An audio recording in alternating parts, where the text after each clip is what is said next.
Hello and welcome, everybody. I hope you're having a good holiday. This is Mike, and we are going to be talking about the title of this video, which is mainly the difference between borderline personality disorder and narcissistic personality disorder.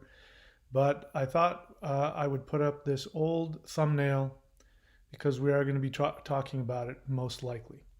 Trauma bonds and intermittent reinforcement, and then recovery of that.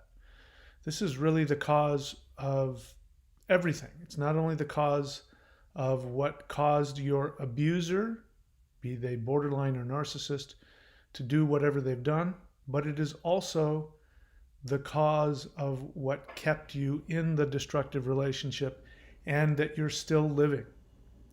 Taking responsibility is not victim blaming. Trauma bonds, I'm now reading off of it. Number 2, trauma bonds are real, but they are actually formed in childhood. Number 3, attraction to NPDs or BPDs is heightened by unresolved childhood abuse trauma. By the way, abuse doesn't mean that you got hit in the head with a frying pan. It can mean that, but it also means neglect, confusion. Number 4, first step of recovery is no contact. Number 5, awareness of your abuser's true nature only comes with distance and time, which means that you will not be able to figure them out. So stop trying. If you haven't done the 4 things, which I list here in the chat, if you have not done the 4 things, then you will not, guaranteed, you will not understand what the borderline is thinking, what they're doing, nor will you understand yourself. And herein lies the problem. And this is the nature and the reason for this channel. So, in case you are new to this channel is entitled The 4 Things That Heal BPD and NPD Abuse. This channel was called, was it a couple years ago? It was a couple years ago. A couple of years ago when I started this channel, it was Surviving BPD Relationship Breakup, because that's what I was doing.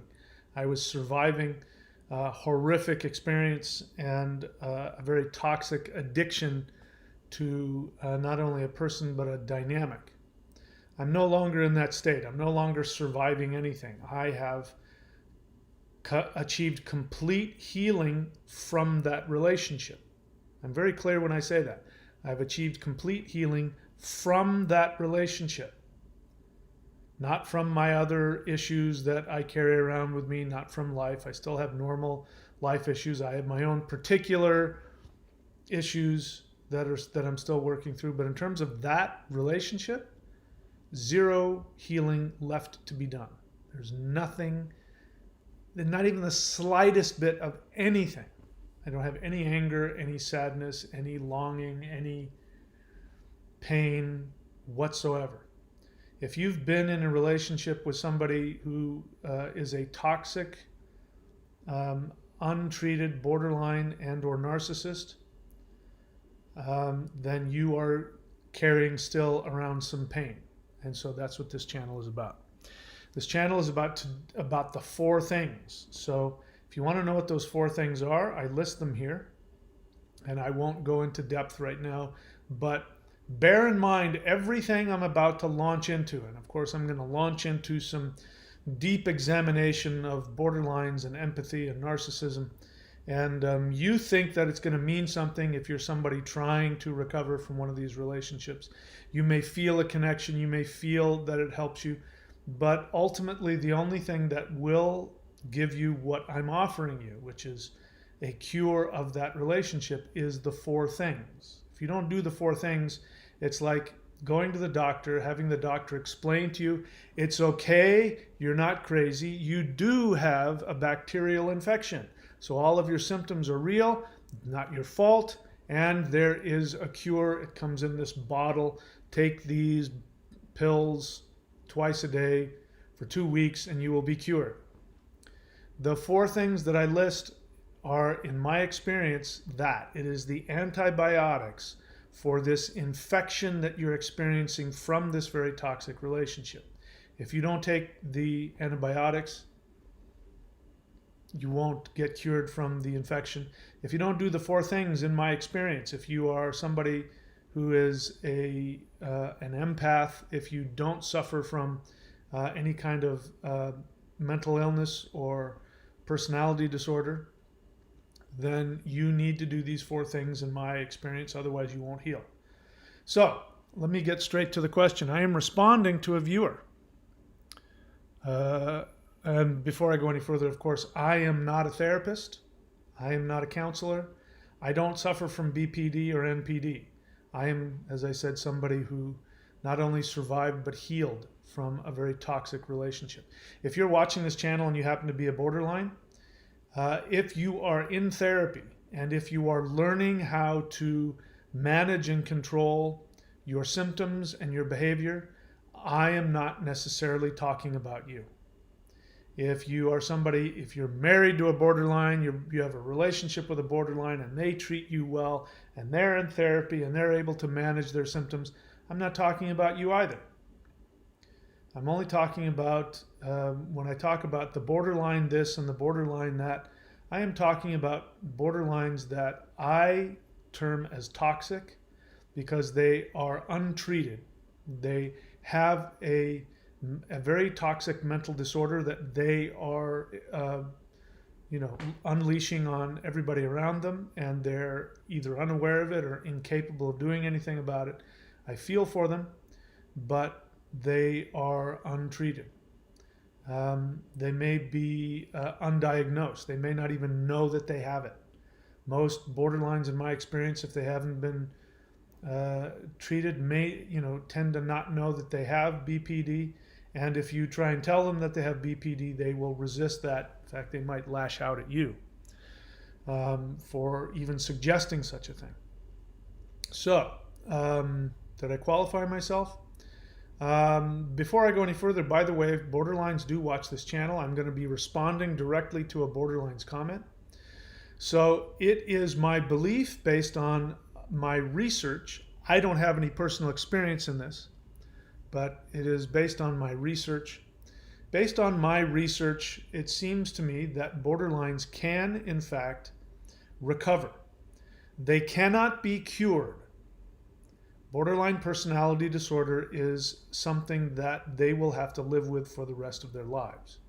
But with enough therapy, which can take years and years of dedicated hard work, they can learn how to manage, maybe even control their symptoms, which is simply, it's very simple, just not acting out harshly against the people that love them. They will never lose their impulse to split. They will never lose their impulse to protect themselves by destroying relationships and devaluing the people in their life. But as we're going to find out in this video, the feeling of wanting to do that isn't the problem. The problem is when you act on those feelings and those impulses. And if somebody who has borderline personality disorder says that they do not have those impulses, then they simply don't have BPD. One of the defining characteristics of borderline personality disorder is that in romantic relationships especially, you will find the most explosive the most explosive expression of their mental disorder is going to be in romantic relationships. Some of them are able to have friendships, they're able to hold down jobs. Many aren't. Many are incapable of holding down jobs and having normal relationships. But some are able to have very successful careers and friendships. But when it comes to relationships, romantic relationships, at some point, it may take years. For some borderlines, like for me, luckily for me, my borderline acted out very early in the relationship. But for some people, it takes years before they split, before they act out. So anyway, so point I want to make is, in case a borderline is watching, is that you can recover. I do believe that. So there is hope. So when I say things like the borderline this and the borderline that, I am referring to an untreated, undiagnosed toxic borderline. I may not be referring to you. So, and if I am referring to you, then the good news is get your ass to a therapist. DBT therapy, in my based on my research, seems to work quite well, along with group therapy and daily exercises. So I think DBT has like a workbook where you can, do like a workbook. You do homework every single night. If you do that, based on what I've seen, you may be able to find some recovery. And it's like anything else. If you don't keep up with it, you can be guaranteed that your mental disorder will come back. That's something you can be guaranteed. So if you do it on a daily basis and with everything that you have, I've seen some evidence that shows that some borderlines can have very healthy romantic relationships. Those of you listening who are not borderlines and you've been in pain, forget what I just said, because you won't know what to do with it. You think that when I say that borderlines can recover, that you're going to now call up your borderline ex and you're going to make it work. You have to assume that your borderline will never be able to love you. Your borderline will never be able to be constructive. Your borderline will never be able to interact with you without causing you debilitating and horrific damage. So before we go any further, before you get all wrapped up in all the things I'm going to say, because I know you're going to love it, and you're going to buy into it, and you're going to shake your head in the affirmative or nod your head in the affirmative about how right I am, that's the way that they are. Before we go down that road, you need to know what the 4 things are. Because if you don't do these 4 things, I can guarantee you, I don't care how much you think you've separated, I don't care how long it's been. In fact, I'm going to read a comment from somebody who's been out of their relationship with their borderline for 17 years and they're still in pain, traumatized. What I can guarantee you is that if you do not do the 4 things and you have been in a romantic relationship with a borderline and or narcissist, that the pain will only get worse. And in fact, it may cause you physical illness. I have seen this happen. Literally, people die from the damage that is caused by being in these kinds of extremely toxic relationships. What are those 4 things? I've got it listed here. If you don't do them, I have no sympathy for you.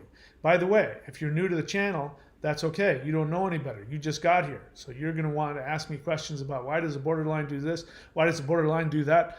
What does it mean when the borderline says this or that? I will indulge you in the first, if this is your first time. But if you've been on this channel and you've interacted with me once or more and you have not done the 4 things, I have no sympathy for you. And I will know. Not because I'm psychic, but because anybody who does those 4 things will immediately know. By just a few words, we can tell if you've done the 4 things or not. So I'm going to perhaps be harsh with you if you come on and ask me some question that you should know the answer to, but I'll know if you've done the 4 things or not. So what are the 4 things? Number 1 is you go complete no contact, which means you make it impossible for your borderline or narcissist ex to get a hold of you. Not that you don't reach out to them. Oh, I went no contact. What does that mean? I didn't call them for a week. That's not what that means. No contact means you throw your phone in the river, you run over it with a steam shovel, you do everything, you leave the state, you change your name, you do whatever the hell it takes so that your borderline ex cannot find you and contact you. That's going no contact. Number 2, you work all 12 steps of CODA.org, which is Codependence Anonymous, or whatever 12-step program you prefer. I honestly don't care, because they're all the same 12 steps, and you can apply it to codependence, gambling, sex, drugs, alcohol. They all work. It isn't necessarily the case for borderlines and narcissists. I believe that they have other treatments that work better for them. Although the 12 steps don't hurt anybody. They'll only help anybody. So number 2 is you got to work all 12 steps with a sponsor, meaning you can't just read them and go, oh, I did that. Yeah, did you work the steps? Yeah, it took me about 10 minutes. I read through them all. No, you have to work them with another person. And then you have to sponsor somebody else. So that means you have to go to those stupid meetings. You can go to them live in person, or you can do them online via Zoom. But that's number 2. If you don't do what I just described, you haven't done number 2. Number 3, you have to work with a psychologist. Psychologist who understands BPD, cluster B personality disorders. And then number 4, daily meditation, which is simply just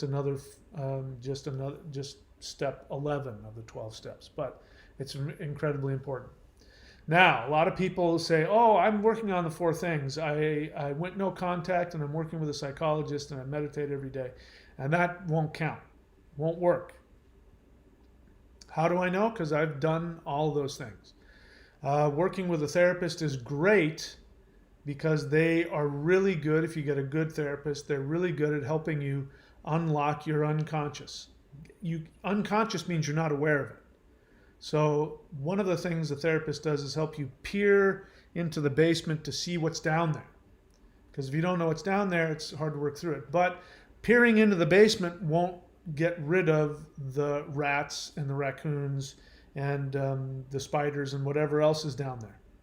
The only thing that will get rid of the nasty things in your unconscious is the 12 steps. The 12 steps actually change your neural pathways and give you the ability to take action. Working with a psychologist, in my experience, if I had to put a number on it, 20% of the time, if you're lucky, you'll get some ability to take some action. The rest of the 80%, you won't be able to do anything, and you really will stay kind of lost, and you'll delude yourself into thinking you know what's going on when you're not. Knowing that your parents did X, Y, and Z to you won't fix the damage. The only thing that will fix the damage is to change the neural pathways, and the only thing in my experience that changes the neural pathways is actually working the 12 steps, especially step number 4. Bear in mind, I say the 4 things. The 12 steps, they aren't the 12 things, they're the 12 steps. The 4 things, number 2 is the 12 steps. So those are the 4 things. If you don't do them, I have no sympathy for you. Now that you know, I've given you the medication. If you don't take it, it's on you. Having said that, let us now go and take a look at some comments. And again, I'm responding directly to a borderline who left a comment. So by the way, in case you're new to this channel, this is a question and answer. I'm really not interested in your opinion. I'm not interested in a statement. What I am interested in, of course, I can't control what you do. You can do whatever the hell you want. But if you're abusive, I will block you. But the only thing I really want from you is to ask me an honest question. If you have an honest question, do me a favor, write the word question in all caps so I can see it. That's the whole point. Then you can, in normal script, you can write your honest question for me. And you can also write an honest feeling. Everything else I may not look at. You should also know, if you do anything other than ask me an honest question or share an honest feeling, I'm probably going to psychoanalyze you. If you don't want me to psychoanalyze you, don't do that. If you do anything other than ask, be honest in those 2 things, I'm going to want to, with a crowbar, open up your head and take a look inside of it. And you're probably not going to like me doing that in front of the whole world. I still may do it even if you ask an honest question, but that's just what we do here on this channel. All right, so let's go ahead and get to the question here. So the question, this is from Borderline, obviously new to the channel. And again, I'm not revealing her because I'm trying to make fun of her. She actually comes up with a very good point that is extremely worthy of discussion. In my experience, many borderlines have this same feeling, and it shows a lack of understanding of what it's like for us. And this, again, is one of the main issues about borderlines. Borderlines are all about themselves. We all are at times. But the problem is, for them as well as for others, and this causes a tremendous amount of pain for them, is they feel misunderstood. especially when people like me start talking about borderlines and talking about how they lack empathy, they're sociopathic, they're secondary psychopaths, all this kind of stuff. For a borderline, that can be very painful to listen to because that's not their experience of themselves. And so they feel misunderstood. Their experience of themselves is that they are full of empathy, that they're not an evil narcissist. Evil narcissists, in most people's minds, even though they're wrong, we'll talk about it, don't have any empathy. They're just these robots that are sociopathic, and they psychopaths and sociopaths, and they have no feelings for anything, and that's inaccurate. But that is a misunderstanding that even borderlines have. They think that narcissists are people that have no empathy, and because they are filled with empathy much of the time. In fact, they will break down in tears based on the amount of empathy that is overwhelming them for everything. Puppies, flowers, kittens, you. They can have overwhelming empathy and feelings of overwhelming love. This, of course, is the basis of the problem. If they didn't have it to this degree, they might be able to tolerate those feelings. But the misunderstanding is that they get so wrapped up in their own experience that they think that they're different than they really are. That's called a mental disorder. So the difference between somebody who suffers from a mental disorder and somebody who doesn't is that somebody who has a mental disorder at some point, and this is a sliding scale in various levels, at some point their experience of themselves will not line up with objective reality. Who they think they are, what they think they're doing, will not line up with objective reality, and this causes a problem. Whenever we are out of sync with objective reality, we end up having difficulty not only relating to ourselves, but relating to reality, but other people. So that's one of the things. If you have a personality disorder, you have at times difficulty reality testing, knowing the difference between your own internal experience, even your projection of what you think reality is and what reality actually is. In the case of other people, for example, when borderlines split, they project onto their partner that their partner is trying to destroy them, that their partner is evil, that their partner is narcissistic, that their partner has evil intentions for them. And if they are splitting, they are absolutely, completely, utterly wrong. And the other person, if they're splitting and they're doing that, the other person is more than likely having a very loving state and is acting very lovingly towards them. And their inability to not only not recognize that, but to interpret it as the opposite, that's one definition of a personality disorder. So the difference between that and a, quote, neurotypical, I like that. That's one of my favorite new phrases about people who don't have a personality disorder. A neurotypical who is, however, very neurotic, who has very serious emotional issues, they don't suffer from a personality disorder because even though they are neurotic, even though they are engaged in irrational behavior, even though they are engaged in destructive relationships or taking destructive action towards themselves, they don't have a complete disconnection from objective reality. And they don't like it. That's what makes them neurotic. What makes them neurotic is that they know what objective reality is, but they don't like it. They wish they could dissociate from it and they wish they could convince themselves that reality was different than it is. But they're unable to, and because of that, they're simply neurotic. You can take, however, a person who's very neurotic and somebody who is a psychotic, which means that they suffer from a personality disorder. And when they're both going off in their, psychological craziness, if you will, you can put them right next to each other and you won't be able to tell the difference. Their behavior might look exactly the same. But a person who has a personality disorder, one of the things, and if you don't suffer from this, then you're not a borderline. But borderlines dissociate. And of course, there's varying degrees. Some do it more than others and in different ways. But if you are a borderline, you will split. You will act out destructively towards somebody who's actually loving you. If you don't do that, you're not a borderline. You will dissociate, meaning that you will wake up one day and you either won't remember what you did the day before, or you will remember that somebody that looked like you and talked like you did a bunch of things, but you won't have any association with it. You won't feel connected to it.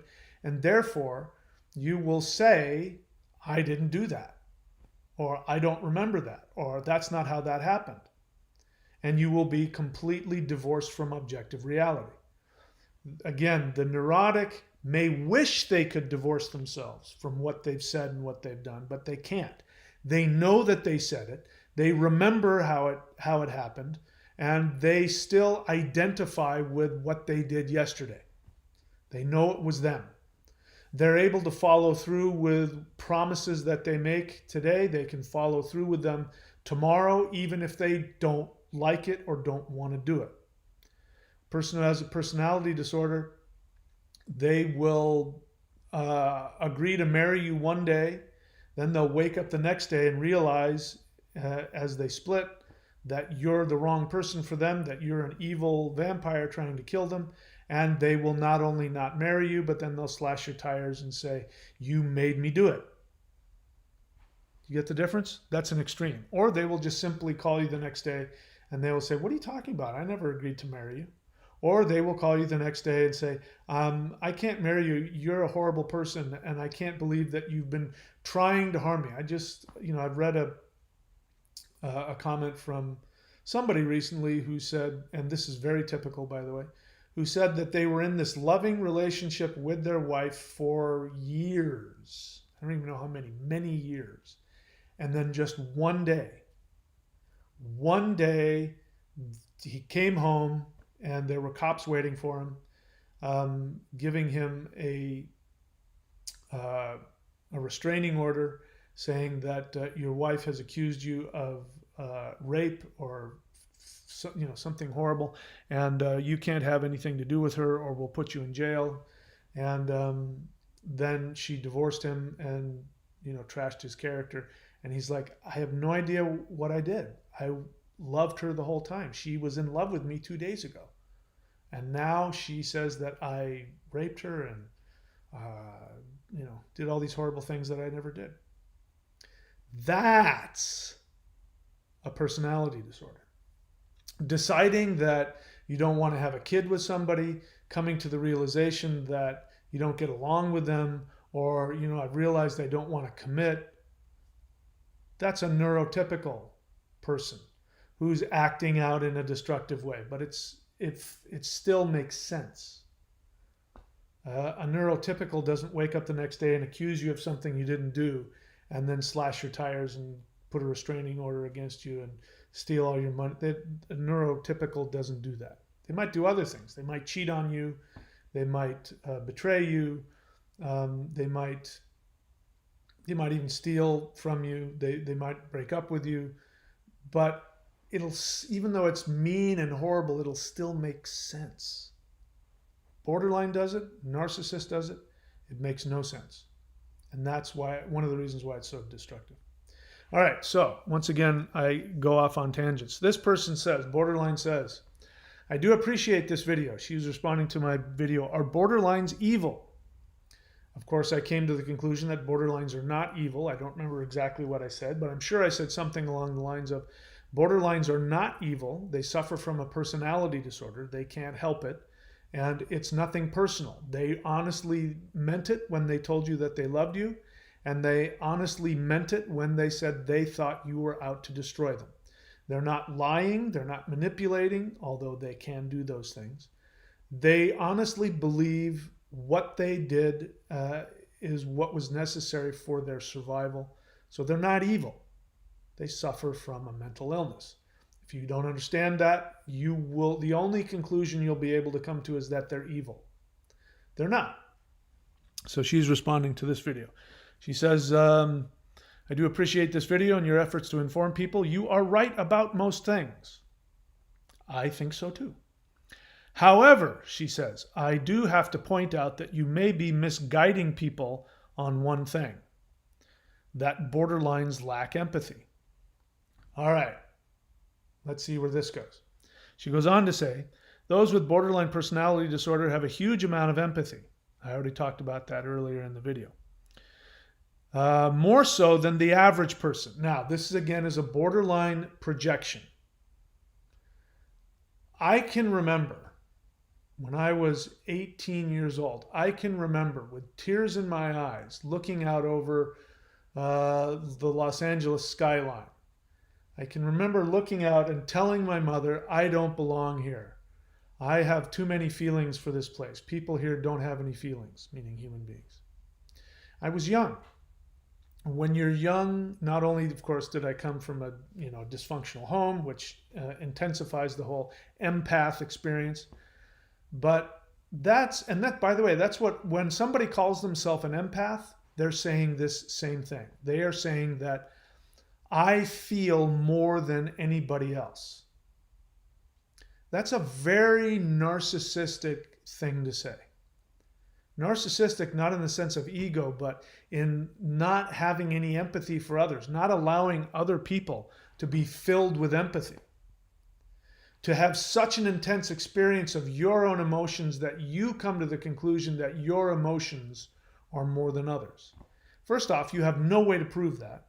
You have no way of knowing if you have more feelings than another person. Zero. That's how it feels to you, though. So for her to say that those with borderline personality disorder have a huge amount of empathy, more so than the average person, you can say that first part because that's something that nobody can really quantify or talk you out of. Your personal experience of having a lot of feelings or having a lot of empathy. But to then go and compare yourself to other people, that is devaluing. Just by doing that, you are devaluing other people. And that isn't a very empathic thing to do. So if you truly have empathy, one of the things you do is you don't do that. You don't try and compare yourself to somebody else and make them less than you. So right here, we've got a very typical borderline issue. If you've been in a relationship with a borderline, you know what I'm talking about. They have all the feelings. You can't understand the depth of their feelings, and that's just simply not true. We do feel, and we may feel as intensely. Certainly when you're splitting, we have far more empathy than you. So I just want to point that out. And the same is true for empaths, partners of borderlines. Somebody who describes themselves or defines themselves as an empath, especially now, it's never enough just to be an empath. People want to call themselves super empaths. Super is the Latin word. It means above. It's the Latin pronunciation of the English word over. Super, over. It's the same word. It means above. Über in German. So a super empath is superior. They'll even say they have more empathy than the average person. They have no idea if that's true or not. They may feel like they have a lot of empathy, but how can you possibly know? I can see colors. I know that I'm not colorblind. But I have no idea if I see colors as vividly as you do. I can't get inside your head. I can't see through your eyes. I can have enough empathy when you talk about how beautiful a sunset is, and you talk about the reds and the orange of the sunset. I can empathize with that, and I have that experience, but I have no idea what it looks like to you. So nobody can ever say that. We can talk about people's behavior, and we can tell if somebody's behavior looks like they have empathy or not. But we're going to get into that. What is it to have empathy? What does that mean? The assumption that everybody has, even mental health professionals in many times, but I mean, obviously not everybody, but most people have the assumption that if you have empathy, you will not be able to resist acting in an empathic manner. And that's false. We're going to talk about that. You can be full of empathy and be extremely destructive. You can also be full of hatred and be incredibly loving in your actions. This is what's lacking with borderlines and narcissists. One of the things that makes people a borderline is their inability to resist acting on their impulses and their feelings. And this is one of the things that makes them feel like they have more feelings than other people because of their inability to resist the temptation to act on them. Whereas other people, quote, neurotypicals, they seem to have the ability to act contrary to their feelings. And if you are somebody who is misjudging that, you will say, see, that person has less empathy than me because they're not acting on it. Whereas I have to act on all of my feelings, both, and of course I'm full of empathy, so I act on them. But sometimes acting out on your empathy is not a good thing. Sometimes you may be, you may see some drug addict in the street and they're dying for whatever it is, and you give them $20, and what are they going to do? They're going to go get drugs. So sometimes the kindest thing is to say, I'm not going to give you $20, but there's the mission right over there. If you go in there, they'll take care of you. In fact, I'll walk you across the street. No, that's okay.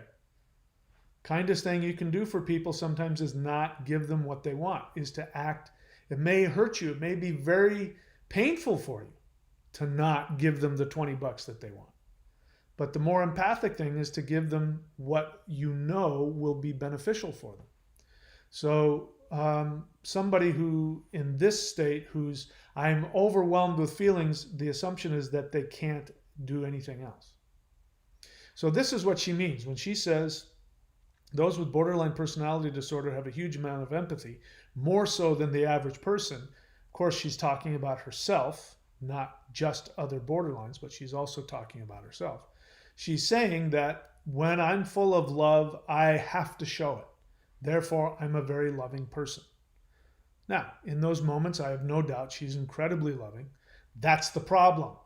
You date a borderline and they are the most loving, compassionate, affectionate, caring people until they're not. And that's one of the things that makes it so devastating, is because you never see it coming. One day you are the most amazing person in the world, and the next you literally are the worst thing that's ever walked the planet. And it's incredibly damaging. When all you've had for somebody is nothing but love, when all you've done is take nothing but loving action, and you've sacrificed a ton for them, for them to then devalue you. It's a great word. To devalue you by accusing you of things that you didn't do and then acting towards you as though you did things you never did. Easily one of the most devaluing experiences anybody can go through. All right, so she goes on to say, they, meaning borderlines, they feel other people's pain as if they are the ones feeling it or going through it. That's not empathy. I know that most people would say that that's the definition of empathy, but I want to be really clear. That is not empathy. You can't take credit for that. You can't say, I am a really wonderful person. Why? Because I can't control all the feelings that come through me. When I see you and I end up overwhelmed with these feelings of love and empathy for you, you can't take credit. You can't say, I am a loving, empathic person, because what you're talking about is being out of control. It's, again, emotional dysregulation. And emotional dysregulation means you can't regulate your feelings. And we all know that when you have emotional dysregulation based on the negative feelings that you have, we all know that that's bad. But that doesn't make it any better just because you're emotionally dysregulated in your loving. You're full of loving feelings for somebody. You throw your boundaries away. You give them yourself mentally, physically, sexually, or otherwise. You'll stay up all night talking with them, bonding with them. Throwing your boundaries away like that isn't something to be proud of. It's not something you get a badge for. It means you're emotionally dysregulated. So it's important to understand that emotional dysregulation goes in both ways.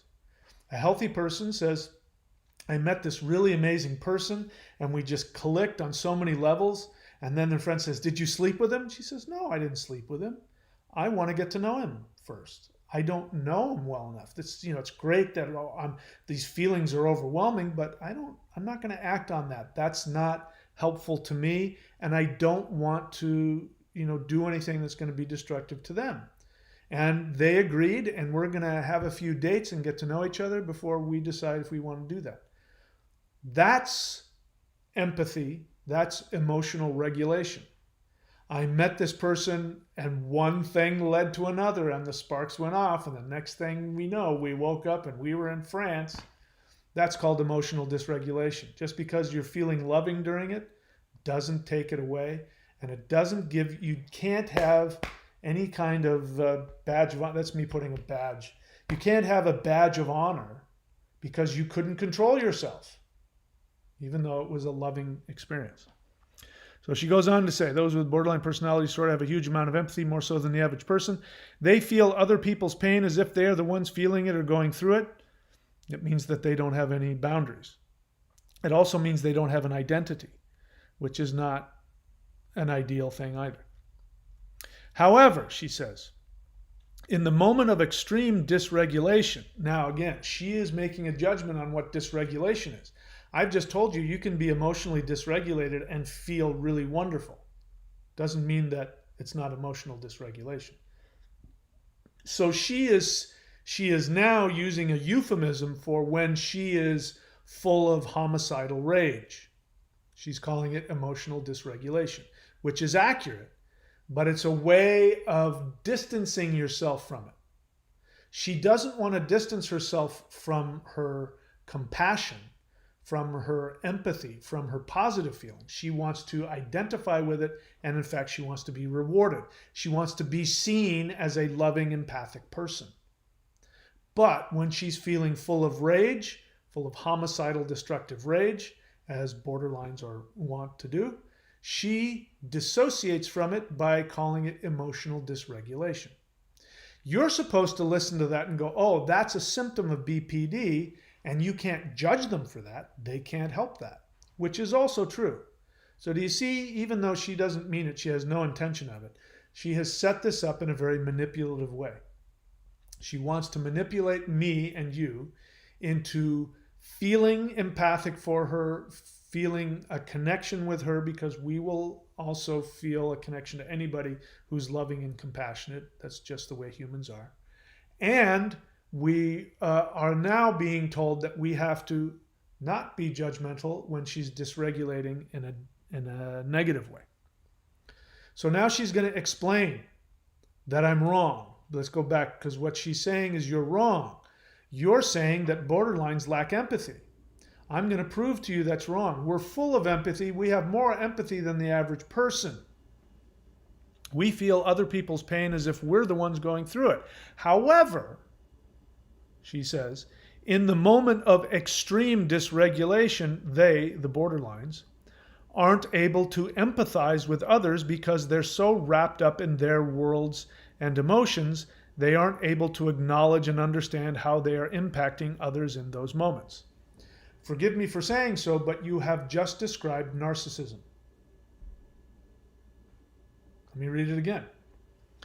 In the moment of extreme dysregulation, they aren't able to empathize with others because they're so wrapped up in their worlds and emotions, they aren't able to acknowledge and understand, which is empathy, how they are impacting in those others in those moments. That is the definition of narcissism. That is the definition of sociopathy, of not having any empathy.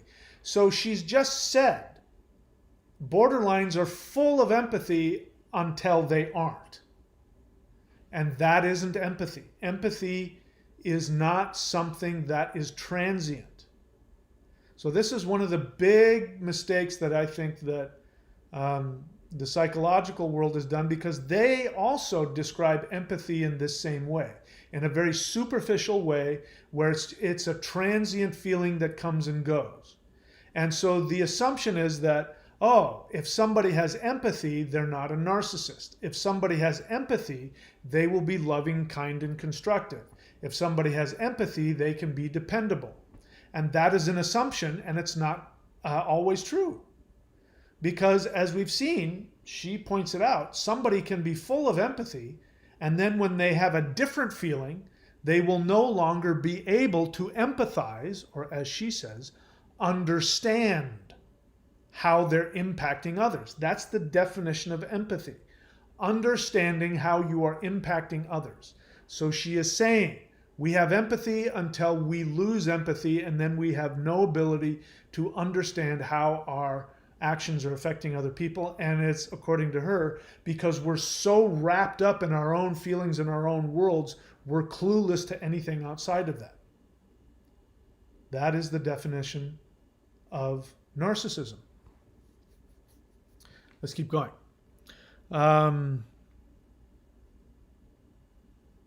So before we go, again, it's not my intention to just analyze and devalue this person. I have no negative feelings towards her whatsoever.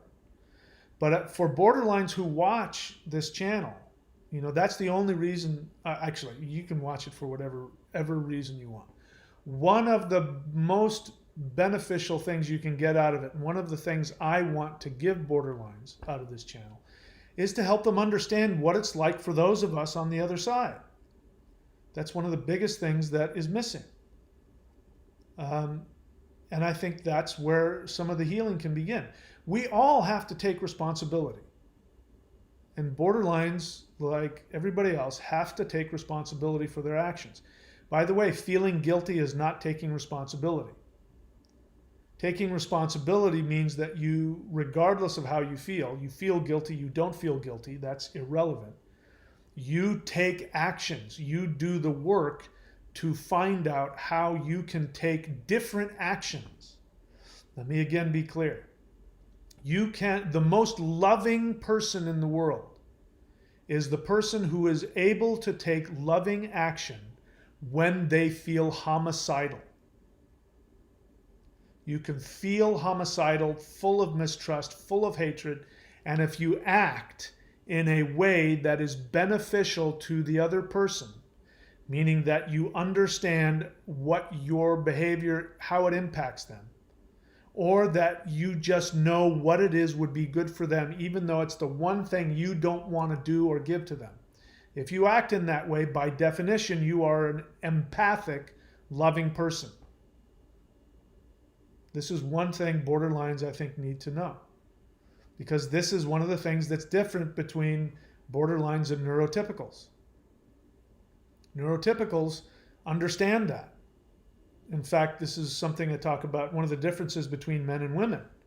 Again, this is very general, so nobody get their panties in a wad.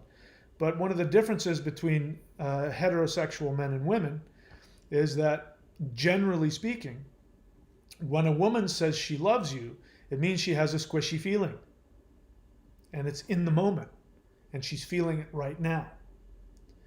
When a man says he loves you, he may not have any such feeling going on at all. It means he is making a commitment to be there for you and to be helpful to you and to act in loving, compassionate, constructive ways.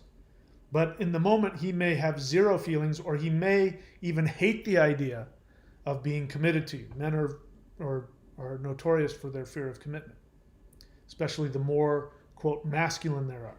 Testosterone makes commitment difficult, but it makes men become very good soldiers, meaning that they'll go to war and they'll sacrifice themselves on the altar of war for the greater good. So when a man says he loves you, or a man says, will you marry me? He's saying, I'm committing to die on the battlefield for you, whether I like it or not. And it's not that women don't do that as well. They obviously do. But in terms of in the moment, women tend to be talking about their immediate feelings. Men are talking about their intentions and their plans regardless of their feelings. But this is also true of neurotypicals. Neurotypicals are much more capable of making commitments whether or not they have any feelings associated with it. Part of that reason is they know that yesterday I was so madly in love with this person, I knew I couldn't live without them. I woke up today and I'm having a little bit of second thoughts about that, but I remember what that felt like. And I know myself well enough to know that that was real. So I'm a little scared now, but so what? Will you marry me? And then they'll follow through with that. Borderlines, if they're not feeling it in the moment, they've never felt it. They never will feel it again. If they are feeling it in the moment, it's going to always be there, and I want to marry you and have children with you and peel my skin off and have you wear it. And then, of course, they could change that and forget about it tomorrow. They'll wake up tomorrow, and if they have a change in their feeling, then they've always had a change of feeling. They never felt that way. I never really loved you. I had my borderline tell me, you've heard me say it over and over again, but you know, the night before, this was around this time of year. Was it 2 years ago? Was it 2 years ago? Yeah. And I was miserable because I'd been on this roller coaster with her and she'd been so destructive to me. And we were, you know, she was hoovering me back. And because I was in so much pain, I didn't want to stay angry at her, so I started weeping. And I was in so much pain, and I said, you've done, you know, this, and it was really hurtful, and I don't want to hold this against you. And I remember saying, please just don't do that again. You know, talk to me before you, whatever it is that she did. Talk to me before you do that. You know, talk to me about your feelings. I won't judge you for your feelings. I know these things are difficult. And I just you know, I'm all alone in a strange country. I don't know anybody here.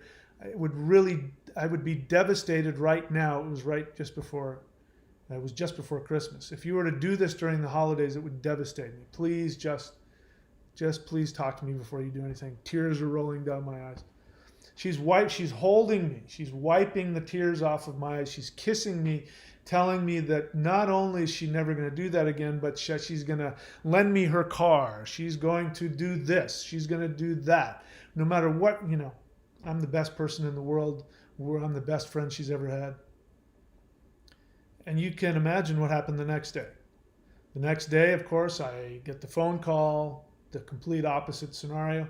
And at one point I said, I'm so confused. What happened?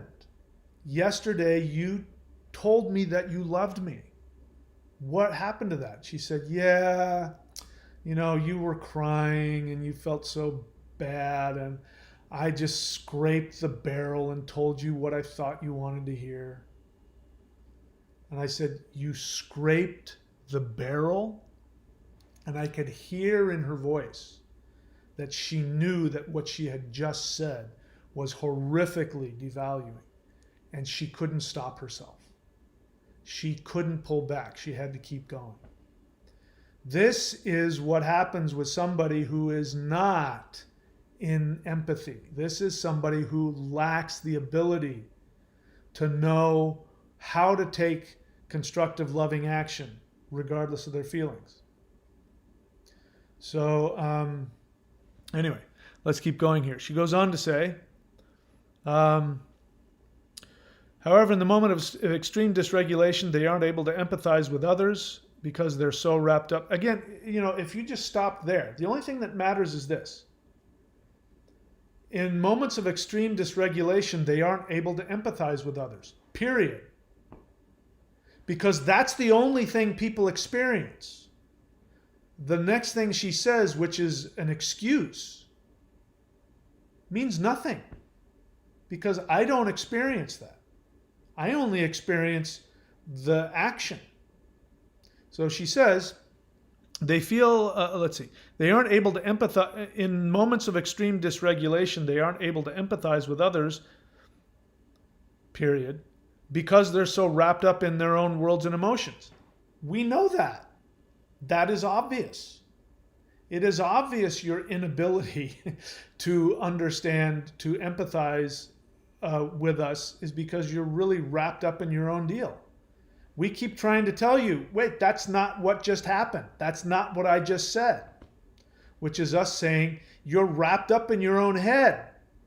But what you want me to believe is that, well, but yeah, I didn't have any empathy, but it's because I was wrapped up in my head. I couldn't help it. But I couldn't help it is not an excuse that prevents anything. It means nothing. It may be the truth, it may be how you feel, but it means nothing. It doesn't take anything away. Listen, I got emotionally dysregulated and I stabbed you in the eyeballs with an ice pick. I couldn't help myself. The other person's, well, all right. Well, if you couldn't help yourself, well, then magically my eyeball, I can see out of it now. But if you could have helped yourself, well, then I would be blind. No, I'm still blind. Just because you couldn't help yourself doesn't change anything. I know this sounds harsh, but this is reality. Reality says you've got to take responsibility. I had an acting teacher. I was an actor many years ago. I had an acting teacher who, what happens lots of times, in rehearsals and the actor's trying to play whatever part, and then the director says, hang on, stop. I don't believe you for a second. The actor will then go into some kind of excuse why they're not acting well. And this acting teacher would say, the world is not interested in excuses, only results, which is absolutely the truth. The fact that you feel that you can't help yourself from acting out in completely unjustifiable ways is no excuse. And even, your partner, if they're a codependent, they will co-sign it to your detriment. They will say, oh yes, you're different than us. You can't help yourself, so therefore I won't blame you. But the truth is that the damage is the same to them.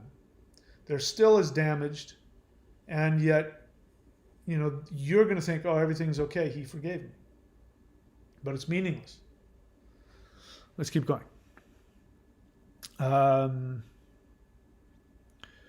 Let's see. She goes on to say, although those would-be BPD can exhibit narcissistic tendencies and have the same effect on people as a narcissist, they are not capable of thoughtfully carrying out and planning out and intentionally causing harm to someone. So she's now saying listen, a lot of people say it, including psychologists. A lot of people have this misunderstanding. And if you talk to any narcissist who's in any kind of recovery, Sam Vaknin is a good example. Narcissists are full of empathy. Lots of times. So, of course, sometimes it's true they are dissociated. So let's be clear. To be dissociated from your feelings doesn't mean you don't have them. It means you're dissociated from them. You see them from afar. And borderlines go through this when they split. Lots of times they know that what they're saying and what they're doing is horrifically damaging and devaluing. But they see somebody else doing it. So when my borderline was saying to me, yeah, I told you that I loved you, but you were crying and I scraped the barrel. I know she was dissociating in that moment. I know in that moment she was like her nerves, her nervous system was saying those things because she needed to feel that to protect herself from her fear of engulfment, enmeshment, which is the same as fear of abandonment. They're one and the same. That fear of abandonment, that fear of engulfment was so intense, she had to say that. And while she was saying it, she knew that, number one, it wasn't true. And she knew that it would horrifically damage me the moment that I heard it. But she quote, couldn't stop herself. She was dissociated. It wasn't mean that she didn't have empathy for me, because when I responded, I saw her struggle with her empathy. Of course, she overcame it and continued to psychopathically devalue me. But it doesn't mean that she didn't have empathy for me. It just means that it wasn't in her mind, it wasn't in her best interest to succumb to that and act on that. She didn't think that there was anything in it for her. She thought that I was out to destroy her. So this person is saying, I'm not a narcissist because I see from afar these narcissists, they don't have any empathy. They plan out your demise. They have they're sociopathic. Which, by the way, all of this is true. They see you as objects, and they plan out how they're going to feed off of you and then toss you aside. But that's not 100% blanket truth. It ends up being what they do, but there's no difference between that and a borderline. There's zero difference. And she even says it. We may look like we're narcissists, but we're not. And her argument is, even though I act exactly like a narcissist, I'm not. Because unlike the narcissist, she's saying, when they love bomb you, they don't have any loving feelings for you. They don't have any empathy for you. They're thinking the whole time they're pretending to love you that they're going to destroy you and throw you away. And she says, I'm not like that. I actually believe my own lies when I tell myself that I love you. Maybe she did love you. I actually believe everything that I'm feeling. I actually do see you. And then I actually believe when I tell myself you're the most horrible person in the world. But the truth is that narcissists do the same thing. And even if there was a difference, even if the narcissist from the get-go had no emotions about their actions and then went through the exact same process. In other words, you could look at the borderline. They love bomb you. They tell you they love you. You give away your trust. You give away your love. You give away sometimes your money. Then at the last minute, they decide they hate you. They devalue you in whatever way. They leave you there bleeding all over the street. And if you look at it, a narcissist will do the exact same thing. The actions there will be no difference. She's saying the only difference is I actually felt something for you, but the narcissist didn't. And the bottom line is, who cares? Who cares? The end result is exactly the same. And so if you look like a narcissist and you act like a narcissist, your behavior is narcissistic. The fact that, according to you, assuming you're right, you actually believed the feelings that you had and the narcissist didn't, changes nothing. The damage to the other person is identical. Going and telling somebody, yeah, I did, I stabbed you in the eyeball, but just before I stabbed you, I had no intention of harming you. In fact, I really loved you in that moment. And if the narcissist says, oh no, I had no feeling for you. I was planning on stabbing you in the eyeball with an ice pick the whole time. The person who got stabbed in the eyeball feels exactly the same. So again, it's very narcissistic, this defense that I understand, I truly do understand it. It's a very human defense. We have all made it. I didn't mean to do that. That wasn't my intention. I never intended to hurt you. Everybody says that. And most people mean it. It doesn't change anything. When somebody cheats on their spouse and says, it didn't mean anything, meaning that I didn't have any feelings for that other person. It didn't mean anything. The spouse can come back and say, what are you talking about? It meant everything. Doesn't matter. You cheated on your spouse with your secretary and it's because you fell in love with your secretary, that's horrible. You cheated on your spouse, divorced your spouse, and married your secretary, but you didn't have any feelings for it. It's just because she was rich. Meaningless. The end result is exactly the same. The person on the other end has no difference. So the only person that can benefit from that justification is the borderline. They can tell themselves, I'm not as bad as a narcissist because I actually had feelings. I acted exactly the same, but I wasn't without feeling. I really did care about you just before I destroyed you. On some level, it's kind of worse. But that's the justification. Her justification is, it's okay that it's not as bad that I did all those things because I actually felt for you. And that's tragic for everybody, and for the narcissist, for the borderline as well. All right, so although those would-be BPDs can exhibit narcissistic tendencies, again, there's having a narcissistic tendency. If you act out on that tendency, you're a narcissist. If you have narcissistic tendencies and you don't act out on it, then you can say, I'm not a narcissist. Well, I really wanted to devalue that person, but I didn't. That's the difference. So again, she's saying they had narcissistic tendencies. That's not the same as she's making a difference between her tendencies and her actions and her essence. And she's saying the narcissist, their essence is evil. They act the same, but their essence is different.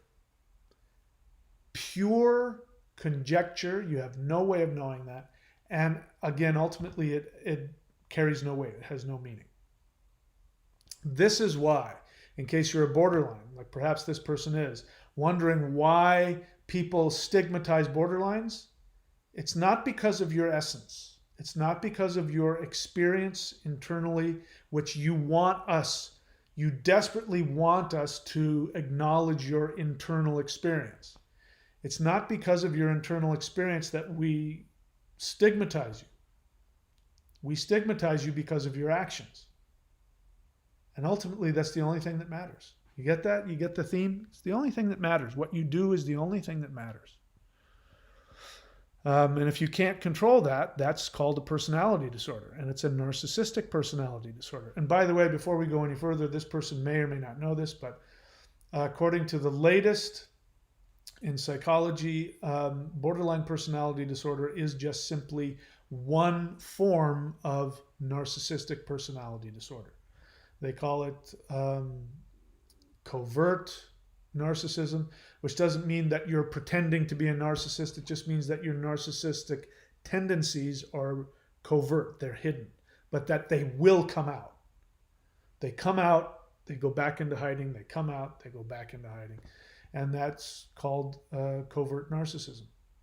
It's also called all kinds of other things. It can be called vulnerable narcissism. These are all just different words of saying that you vacillate back and forth between being this, quote, empathic person and being this sociopathic psychopath. Whereas we tend to see narcissists as somebody who's always in this sociopathic state, which may be true. They're overt narcissists, meaning that's their first interaction. Their overt interaction with the world is from that place of sociopathy. But ultimately, it doesn't matter. And again, for me, that's why I can see a narcissist, like an overt narcissist, I can see them coming a mile away. I mean, when they walk in the room, I can see them. I can tell. Borderlines, I'm clueless. Because they got those big puppy dog eyes. They are so full of empathy, and I'm a sucker for it. I can't, and it draws me in, and I give away my heart, I give away my love, I give away, because I think that they're safe. I think that they won't hurt me. That's the covert part of the narcissism is they present themselves, and I believe what she says, they actually mean it. They're like, I'm the safest person here. I'm the most loving person. And I remember with my borderline ex, in the beginning, she was like, No, that's one thing. I never judge anybody for anything. I mean, you can say anything, you can do anything. I will never judge you or respect you. And it was true until it wasn't. And then the very thing that she thought was really great about me last week is the one thing that she can't tolerate, and she can't have anything to do with me. Covert narcissism. Let's see what else. Then let's talk about guilt. So she goes on to say, although would-be BPD can exhibit narcissistic tendencies and have the same effect on as a narcissist, they are not capable of thoughtfully carrying out and planning and intentionally causing harm to someone who is, say, sociopathic. Again, that's the judgment. And all she's saying is that a borderline has emotional dysregulation, that they can't regulate their emotions and that they can't regulate their behavior. It's not so much they can't regulate their emotions, which is part of it. They can't regulate their behavior. I'm full of love, I must act with love. I'm full of hate, I must act with hate. You can't blame me for that. I can't help myself. A sociopath, well, he never had love for you to begin with, so, you can point your fingers at him. I'm not that way, even though I look like it. That's not who I am, she says. She goes, those with BPD feel extreme guilt and remorse, but it's only after the fact of realizing what they did. Same is true with narcissists. They have a different way of defending themselves from it, though. Narcissists, one of the differences between a borderline and a narcissist is a narcissist, we're talking about somebody with NPD. What happens is that their trauma as an infant and a child, their response to that was to create a firewall fantasy personality that was impenetrable. And they made the decision, I am going to be, or I'm going to fantasize about being the perfect godlike person that can never make a mistake. Therefore, I will never acknowledge any of my failings or any mistakes. If any mistakes happen, they will be somebody else's fault. This is what the narcissist tells themselves. It becomes locked in, they can't get out of it. The borderline is a borderline, or on the borderline. They try to do that, but they can't do it. They're a failed narcissist. They can't create this ironclad, guiltless fantasy of godlike perfection. They vacillate between the two, which is what she's saying. What she's saying is when they go nova, supernova, when they split, they are in that firewall of perfection and what's the word? I forget the word. It's not ego, but you know what I'm talking about. They're just super full of themselves. What's that word? Anyway, I'll remember it. But they're in this firewall of perfection. They can do nothing wrong, and everything that happens to them, if it's bad, it's somebody else's fault. They're also victims.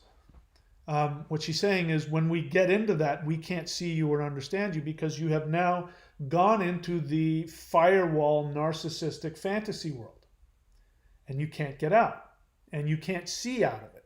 You're all wrapped up in your own thing. But then afterwards, that dissipates because you can't hold that. The narcissist keeps that together all the time. But it doesn't mean that they're not reacting to guilt. Their response to guilt is to never acknowledge it. Because if they acknowledged guilt, it would kill them. So the borderline is a little bit stronger. They can come out of that narcissistic defense bubble, and then they become aware. But again, it's their own. What they're doing is they're replaying the shame that their parents gave them, and they're shaming themselves, and it's just as narcissistic. Here's the thing that people don't realize, and this is true for neurotypicals as well. Guilt is narcissism. Look at how, I feel so bad. I want to kill myself. That's narcissism. You're the worst piece of crap in the room. meaning I'm not only bad, I'm the worst person in the room. I deserve to die. Instead of, wow, I feel really bad. I made a mistake. I'm human. I will now go and fix that problem and I won't do it again.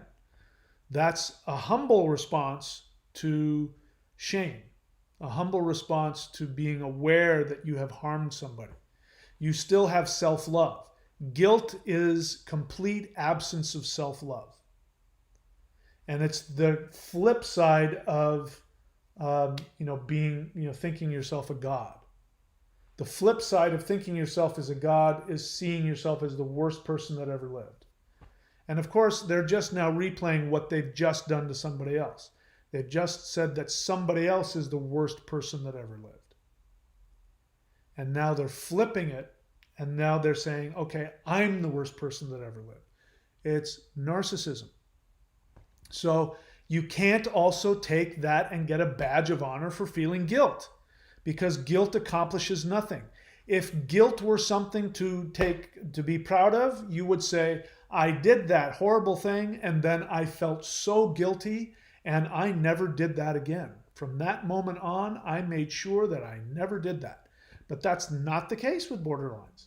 No matter how much guilt that they have, even if it's they want to kill themselves over it, that guilt, sorry, I got distracted there. That guilt will not prevent them from doing it again in the future.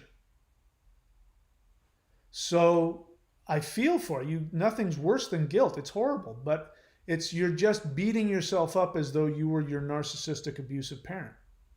It solves nothing. So again, her argument is that not only am I not a narcissist, but you should see how horrible I feel after I stick the ice pick in your eyeball. I mean, it's painful. You got stuck in the eye with an ice pick, and that's horrible, but it's nothing compared to the guilt that I put myself through. So I'm the real victim here of my own, and you should feel sorry for me. And I'm not a narcissist because I feel guilty. It's all about them. It's narcissism. But this is very understandable. This is a child's argument, and it's a very understandable position. But again, the bottom line is it's meaningless. So this is the whole point of all this is the same thing that I say to people who are, trying to get over being in these relationships. You got to do the work. So if you know this about yourself, you know that you act out narcissistically, even though it's not what you want, and you know it's not what the other person deserves, and you know that then you go into horrific guilt afterwards. These are all signs that you need to get your ass in therapy and start working on those things so that you don't have to be filled with guilt. If you act out, you'll go with love. You'll say, I have a mental disorder. I'm working on it. And I now have a greater understanding, and I can now take steps to make sure that going forward, I can not do that anymore. That's the self-loving thing. It's a humble reaction because you're not the worst person in the world. You're not the first borderline that ever walked the planet. There's plenty of borderlines that have done that and much worse, and some of them have recovered and they have great lives, and so can you. The person that you hurt, if they get help, they will also recover. You're not responsible after the fact for what they choose, how they choose to respond to whatever damage was done to them. These are all self-loving things that you can say, and you can learn that in therapy. But if you don't get your ass in therapy, then you can be sure that you will stay on that hamster wheel. What else?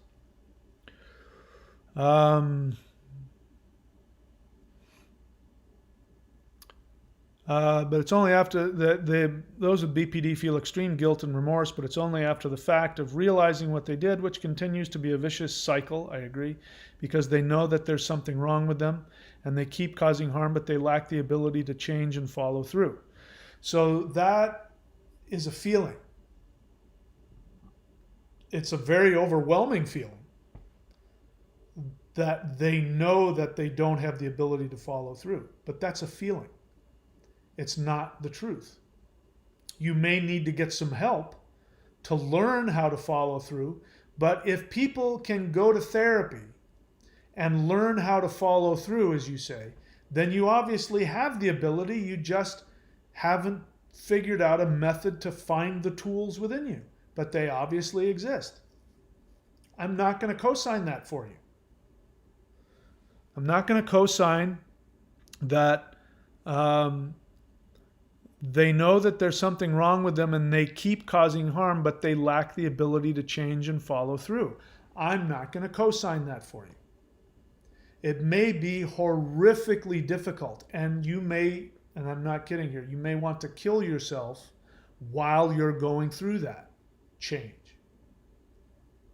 But you do have the ability.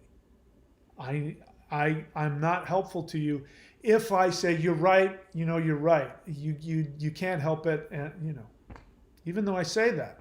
But I say that to non-borderlines. Because somebody who's a non-borderline, that's how they have to judge you in order to heal. That they can't help it. They have a disease. They have a mental illness. They can't help it. There's no point in me trying to figure out what I did wrong. It's got nothing to do with me. They have a mental illness. That's for them. For you, you better, you can do whatever you want. It's in your best interest to acknowledge that you do have the ability. You just need somebody to teach you how to access that ability. And that's called a therapist. What else? She says it's a funny phenomenon because those would be pretty feel like normal people are cruel, and those who are healthy and don't suffer from mental illness feel like those are cruel as well. Okay, I don't understand what that means. Although those with BPD tend to be irrational, dysregulated, and paranoid, when we are right about a certain feeling, perception, memory, or how we are treated, we get dismissed. Here's the thing. If you have BPD, which means that there will be times that you are completely, totally mistaken about what the objective reality is. You just went through saying, but when we're right, we're dismissed. You're dismissed, you're gaslit. That's true if you're with a narcissist, and borderlines love to be with narcissists. But you can't possibly know when you're right and when you're wrong. Because if you did, you wouldn't have a personality disorder. So I know for a fact that in many of those instances that you believe I was right and they dismissed me, I can guarantee you that at least some of those times you were in fact doing exactly what they said you were doing. In fact, in this you don't realize it, but this is going to sound like I'm gaslighting you. But this comment is actually very devaluing to me and all other non-BPDs who have been with borderlines. Telling us that it's not your fault, telling us that even though I look like a narcissist, I'm not, and telling us I really did love you, but I couldn't stop from acting out horrifically towards you. None of those things make us feel better about ourselves. None of those things you said have anything to do with our essence. None of what you just said is a true admission of guilt or anything that goes to create forgiveness.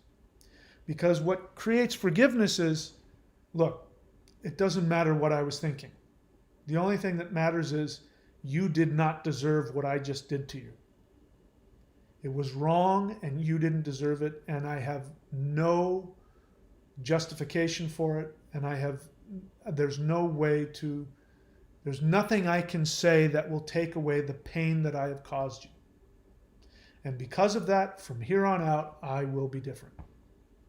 And that is not what you're saying.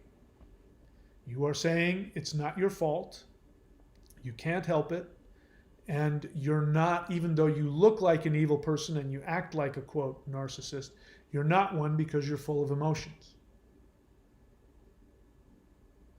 So you don't realize how devaluing it is what you just said in the attempt to help me to understand. And again, the whole point of this channel, to bring it back a little further, again, I have no negative feelings towards you or anybody else. I'm just laying out the truth as I see it. The whole point of this channel is to help the people who have suffered through and been horrifically damaged by people who have acted narcissistically towards them, whether you be borderline or narcissist is immaterial. These people are damaged and now need to heal. To come on this channel to defend yourself and to defend other borderlines without acknowledging, trying to get out of yourself and acknowledge what we're trying to say. Listen, somebody needs to just listen to us now. I'm the one with the ice pick in my eyeball, and I got to pull it out and talk to you about how painful it is. We deserve that. So you can't come in here under the guise of trying to inform me, when what you're really trying to do, and I say this with love and respect, you're trying to gaslight me, and you're trying to devalue all of the pain that everybody's gone through. It's not fair to us. Having said that, none of that takes away the horrific experiences that you go through. None of that takes away the truth of everything that you've said. That you don't have any negative feelings towards us. You don't plan on it. You wish that you could just be full of love and love all the time, and how painful it must be to see yourself damage your own loving relationships and to damage the people that love you and feel as though there's nothing you can do to stop it. That must be horrible. I can't imagine a worse experience. I have nothing but compassion for you. If I could, it makes me want to cry. If I could snap my fingers and heal you, I would. I am not saying any of this to devalue your pain and your experience. But it doesn't change the fact the world is not interested in excuses, only results. How you feel is meaningless if your actions do not end up creating health and love. And that goes true for everybody, including the empath. So this person goes on to say, basically, that I need to be careful. At some point she says it, I don't know where she says it. I need to be careful that I'm not harming other people, that I'm not, there was another comment she left which she either deleted or got deleted. I got it in my email, but it's not here on the YouTube channel. But she went on to say that I need to be careful because borderlines commit suicide over this, and I have to make sure that I don't say untrue things, meaning that borderlines are in fact a subset of narcissists, that borderlines are narcissists. I can't say that because according to her, if I do, someone with BPD who feels guilty will take that and that might kill themselves over it. And again, that's not my responsibility. I am not responsible for the truth being something that somebody else improperly applies to themselves in a narcissistic, self-destructive way. It is not my responsibility that instead of acting out destructively on other people, you turn around and act it out on yourself, which is exactly the same. Guilt is rage turns inward. In case you didn't know that. People who commit suicide out of guilt, they are expressing homicidal rage at the world, but they have no control over them. So the one thing they have control over is their own body. So they damage themselves. But it's still the same message. It's still a fuck you to the rest of the world. And that doesn't take away their horrific pain and everything else that they deserve empathy for. But it's not my problem. My responsibility is to tell the truth as best I can with as much love and compassion as I can, seeking to do my part to help everybody benefit. And if the borderline can hear what I'm saying and apply it, even if they're full of guilt, self-directed rage, or full of rage at me, if they can take that and put it into therapy, then I will have done something positive. But if they choose to do something negative because of something that I've said, even if I was wrong and I said it out of, somebody says something mean, how you choose to respond to what other people say is your choice. The fact that you have a more difficult time resisting the influence of what other people do, as horrible as that is, doesn't change the fact it's your responsibility how you respond to other people, whether they're right or wrong. So this is a very common thing that a lot of borderlines want to say to me. I can't say this and I can't say that, and I have to be careful because borderlines will misinterpret it. Borderlines already misinterpret the truth all the time.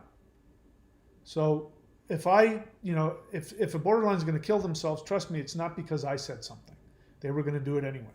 I may have been the excuse, which I hope I never am, but if that were the case, hypothetically, I would simply have been the excuse that they were waiting for. So I'm not going to buy into that. All right, so I'm happy to take any questions if there are any. Again, this is a question and answer. If you are abusive or destructive, I will block you. Period, end of story. Okay, I don't see. Jordan Gould, question. Okay, so welcome to the channel. Before I answer your questions, any question you have will be answered after you've done the 4 things. I don't recognize this name, so I'm assuming that you have come onto this channel, and so I will indulge your question because I know that you're new to the channel and you haven't done the 4 things yet. You don't know what the 4 things are? Scroll up in the text and you'll see exactly what the 4 things are. Question, why do borderlines project so much of their hate onto you? I don't know how to answer that. The answer is fairly obvious. The word is project. Because it's intolerable to feel that hatred for oneself. So in order to tolerate it, you unconsciously project it onto others. That seems pretty clear to me. Is that not clear to you? It's like I feel I gave her everything, but she still thinks I'm the worst person in the world. Right. You already answered it. It's called projection. What more do you need? Let me go further. I am answering these questions hypothetically as if I don't know the answer. I know the answer. I know why you asked that question.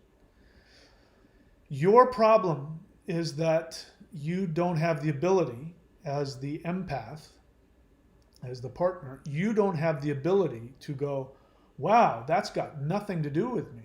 I didn't do any of those things. This is obviously her projection of her own self-hatred and her own insecurity and her own fear of intimacy. And wow, that's got nothing to do with me. And I have a lot of empathy for her. So the kindest thing I can do for this person is not get emotionally involved. And I will say to this person, wow, I can tell that, this is very painful and frightening for you. It seems that the best thing for both of us is if we go our separate ways. I wish you nothing but love. You obviously didn't do that. You know why? You listening? Because you are in denial. You know why you're in denial? Because you are also narcissistic.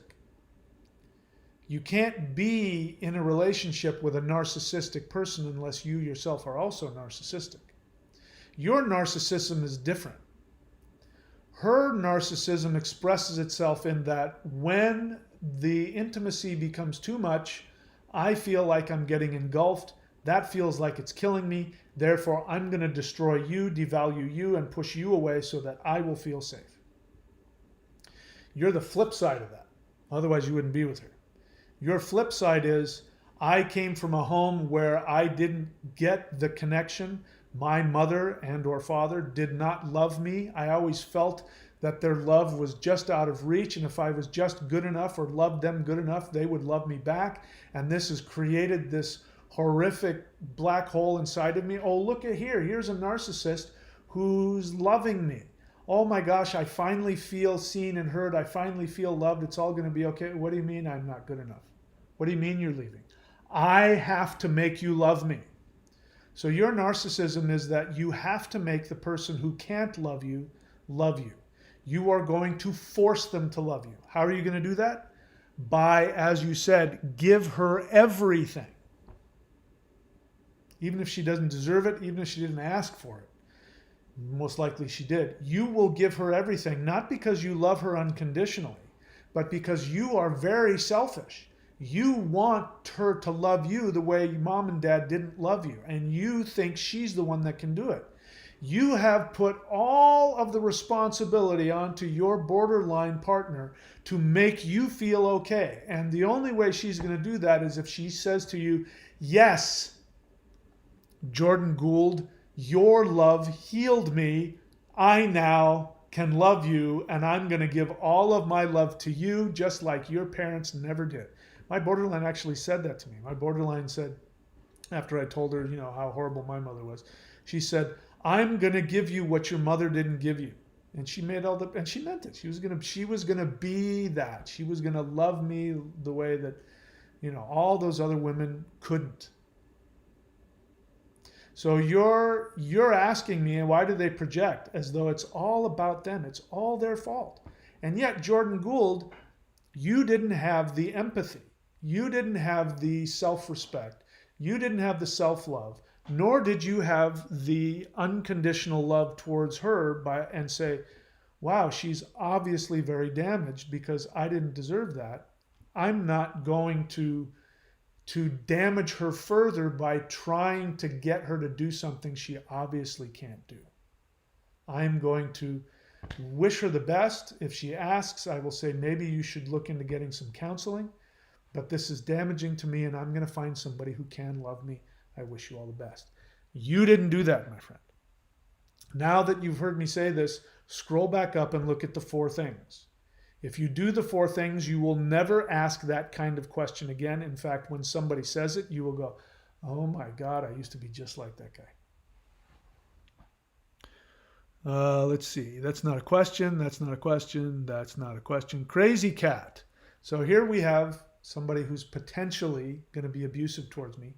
We may block somebody. Crazy cat says, without following my request to write the word question in all caps, this person says, why do you assume that people with BPD have no insight into why they feel what they do? BPD, so that's not an honest question. An honest question is you ask me something that you think that you don't know. You obviously know more than me, so what are you doing on my channel?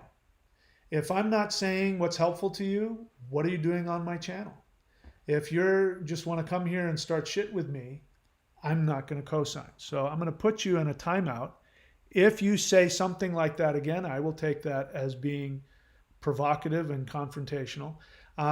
Accept me as I am or go someplace else. If you're not able to do that, I'll block you. So for now, I'm going to put you in a timeout because that's a devaluing question. Let's just read it. Let's just look at how devaluing that question is. Question in quotes. Why do you assume that people with BPD have no insight into why they feel the way that they do? BPD can be very predictable. There's nothing about that empowers me. There's nothing about that opens up a dialogue. There's nothing about that educates me if what you think is I need you to educate me, which I don't know everything. There's nothing about that interaction with me that makes me feel good. It puts me on the defensive. It makes me feel like I have to defend myself against you or kiss your ass to get your approval. Either way, there's nothing positive about that. So, my prediction is that Crazy Cat will come back and will say something abusive or provocative, and I will end up blocking them. We'll see if they can behave or not. So we're going to put this user in timeout. All right. Robin's Nest, if you have a question, write the word question. I'll go ahead and read this. Why is there hardly any information videos about borderline abuse compared to narcissistic abuse? That's a good question. I can only presume it's because narcissists never seek help.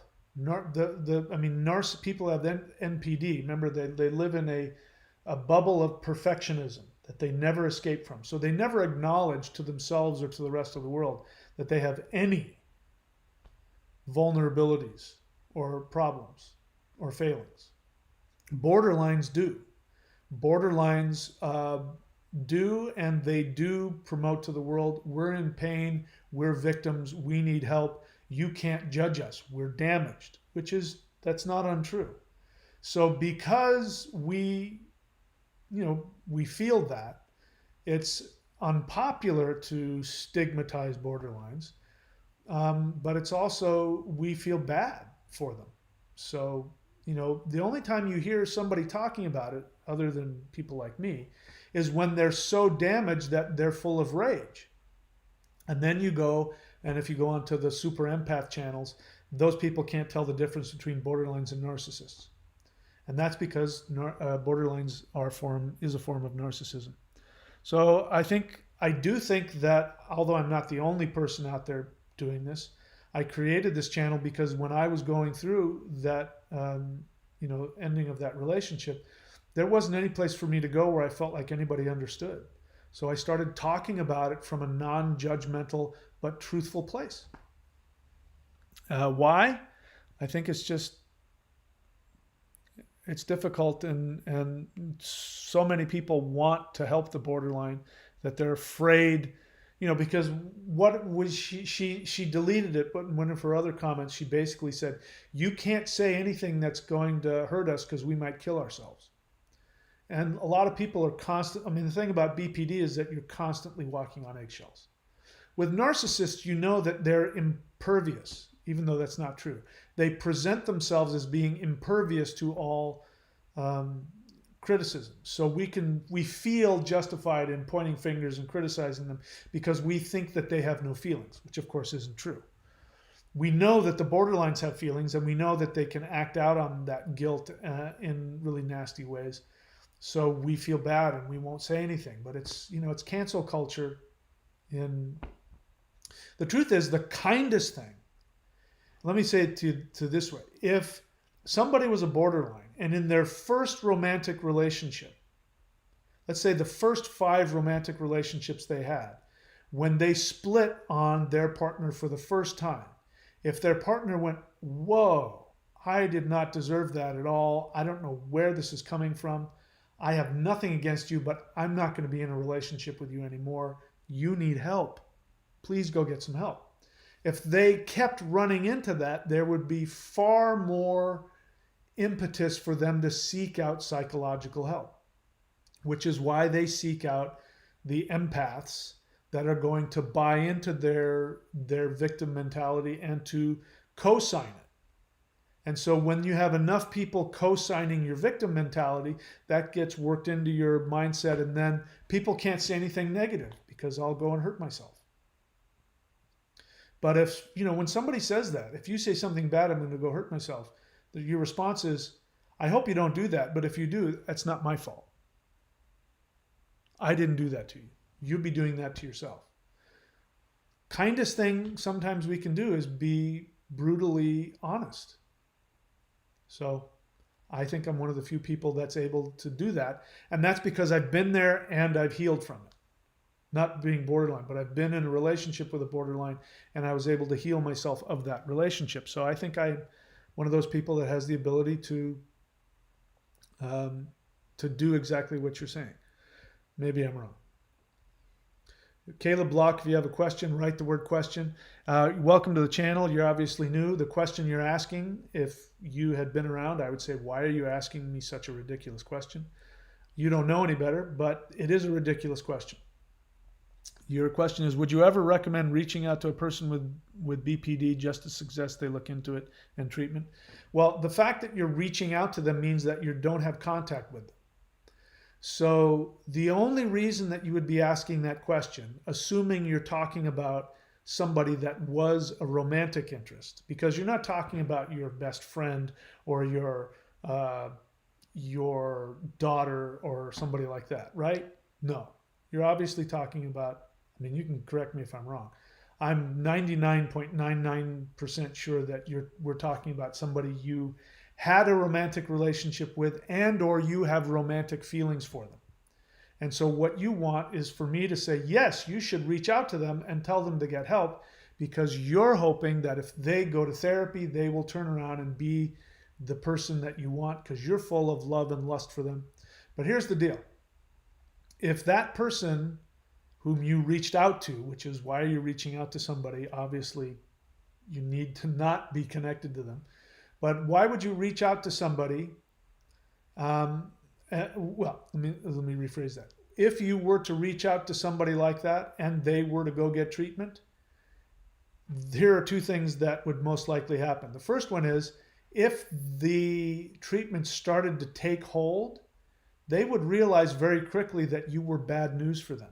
They would realize that you were codependent and you actually co-sign their mental illness and that you are actually somebody they should stay away from, because what they need is not you. They need somebody who won't want to fix them, whereas you do. The other thing that could happen is that they do go to therapy. You guys talk it over. They now think, oh, I'm going to be the best partner in the world because I'm in therapy. And you're going to think, oh my God, I'm finally going to get her to constantly love bomb me, because that's really what you want. Let's be honest. You want to get them in therapy so that they'll love bomb you all the time. Having said that, I have seen at least one relationship that I looked into where the girl went to therapy, busted her ass, and she saved the relationship. So it's not impossible. But the truth is, Caleb, if you really did the four things, you would never ask that question. You would know that the kindest thing you can do is never have contact with that borderline ever again, and that you are not capable of connecting with them in a functional way and in a way that's helpful for you. The other question is, why aren't you reaching out to somebody who doesn't have BPD? Why do you want to reach out to the person who damaged you?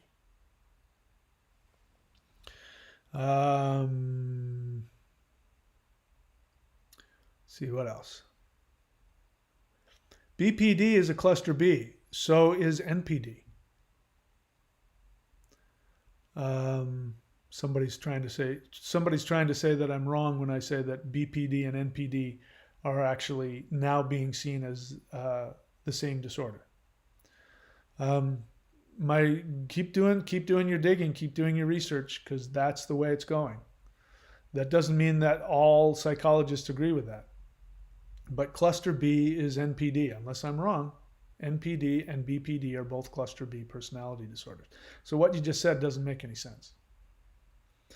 Okay, what else? Here's somebody else. Again, I don't recommend you give your opinions, because more than likely I'm going to want to psychoanalyze you. BPD is a sociopath. BPD is secondary. Okay, you're agreeing with me. There's no meaning to talking about them. You just need to cut them off. All right. So I don't disagree with that completely.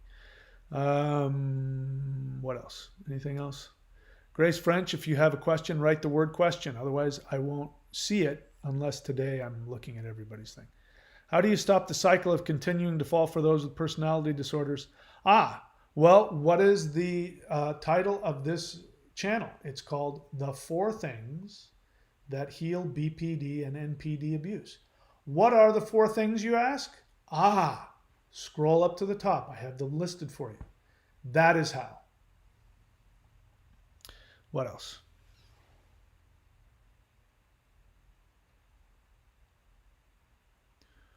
Any other questions here? All right, so Mike G and I have gone back and forth. Now you're going to watch me block an abusive person. All right, goodbye, Mike G. I'm not interested in your abuse. So if we'll just see. If you have no life, you'll go and create another false. I'm wondering if you're somebody who I think you are, but you'll create a false profile, and I'll end up blocking that one too. So let's say goodbye to Mike G. At least in this name, this is the last time he can be abusive, provocative, whatever it is. Again, why do people watch my channel if you don't like what I have to say? I mean, if I don't like what somebody has to say, I just don't watch their channel. I don't fucking troll them and try and abuse them or try and, make them see things my way. I mean, go, Mike, go get a life for yourself. If I'm really that screwed up, just go get a life. Watch somebody that gives you what you want. Jesus. All right, let's say goodbye to Mike G. Bye, Mike G. What else? Caleb Block says, anyone in the chat want to chime in on my question? I don't like people doing that. I can't stop you from doing it, but I don't like it because it just creates more chaos. And, you know, you're coming onto this channel supposedly because you want to hear what I have to say. And why do you want to hear, you know, it's like in your middle of the classroom and the classroom is breaking out talking to each other. This is the 4 things that heal BPD and NPD abuse. That's what I'm here to teach you. So if you want to talk to somebody who's done that, that would be your sponsor. Go talk to them. All right, what else?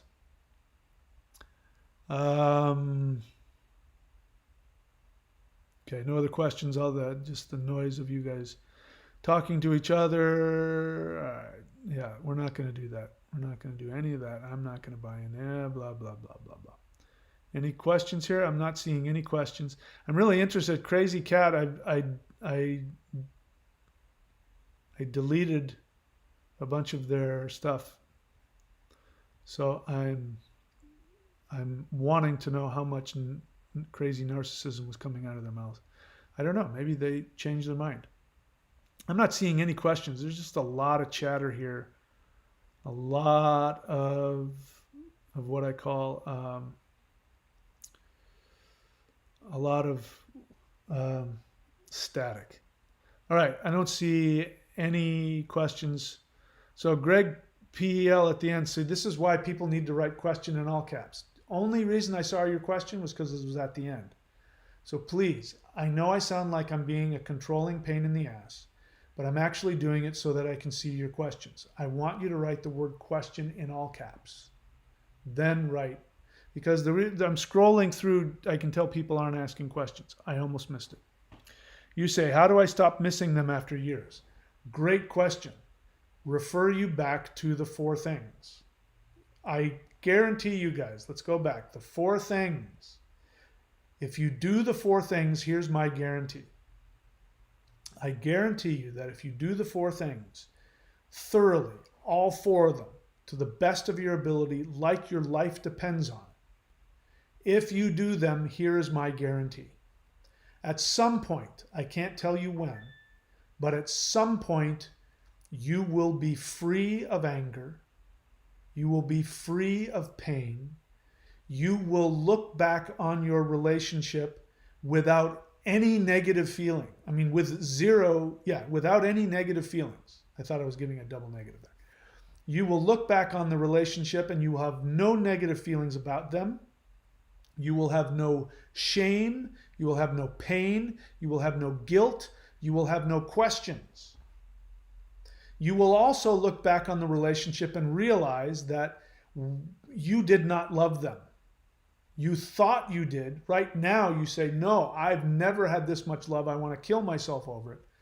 But when you do the 4 things, you will look back and you will go, you know what? I never really loved that person. And you will know that that person never loved you. And you will know that you were just as sick as they were. And that both of you were just simply projecting and transferring all of your childhood nonsense onto each other. And you will look back on that and you will be grateful for everything that you learned. That is my guarantee if you do the 4 things thoroughly. Here's my guarantee if you do not do the 4 things.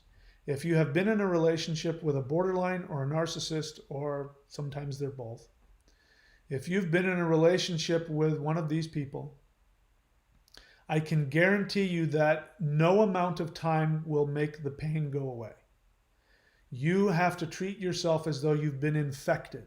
It's a psychological infection. It grows over time. As I've said, there are people who have been out of their destructive BPD relationship for decades, and they still wake up in pain. They still miss them. They still love them. They're filled with rage. They want justification. They want justice. They want revenge. They want them back. Some of them, and I kid you not, I know of one person who did not do all 4 things. He did 3 of the 4 things. And he currently is fighting a very aggressive form of cancer. And in my opinion, it's a direct result of having been with a borderline and not done all the 4 things. It is incredibly toxic. Borderlines, it's not their fault. They were just simply the tool through which you opened up something within yourself that never really got addressed. But now that it's open, it's like, it's like sometimes you have like a pustule, and there's a bunch of like nasty things in the pustule. But once you open it, then it makes the infection worse. It's like an abscess. If you have like when your appendix bursts, it's filled with all kinds of toxic stuff, but the moment it bursts, then it goes into your whole system. That's what it's like. You have like this bubble of toxic, unresolved childhood stuff, and then the borderline comes and pops it like a balloon, and then it just goes through your whole system and starts infecting you. It's not their fault. They don't have the power to do it, but you might as well. You have to give them that kind of power in the beginning in order to go no contact.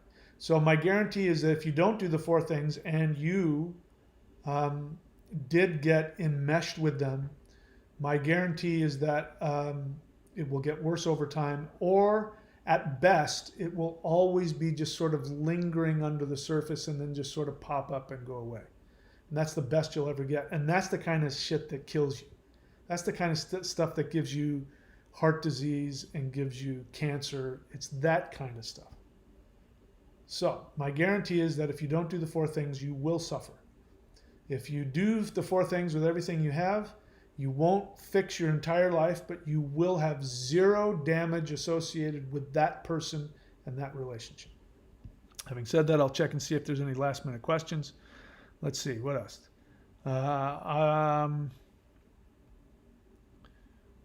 Let's see.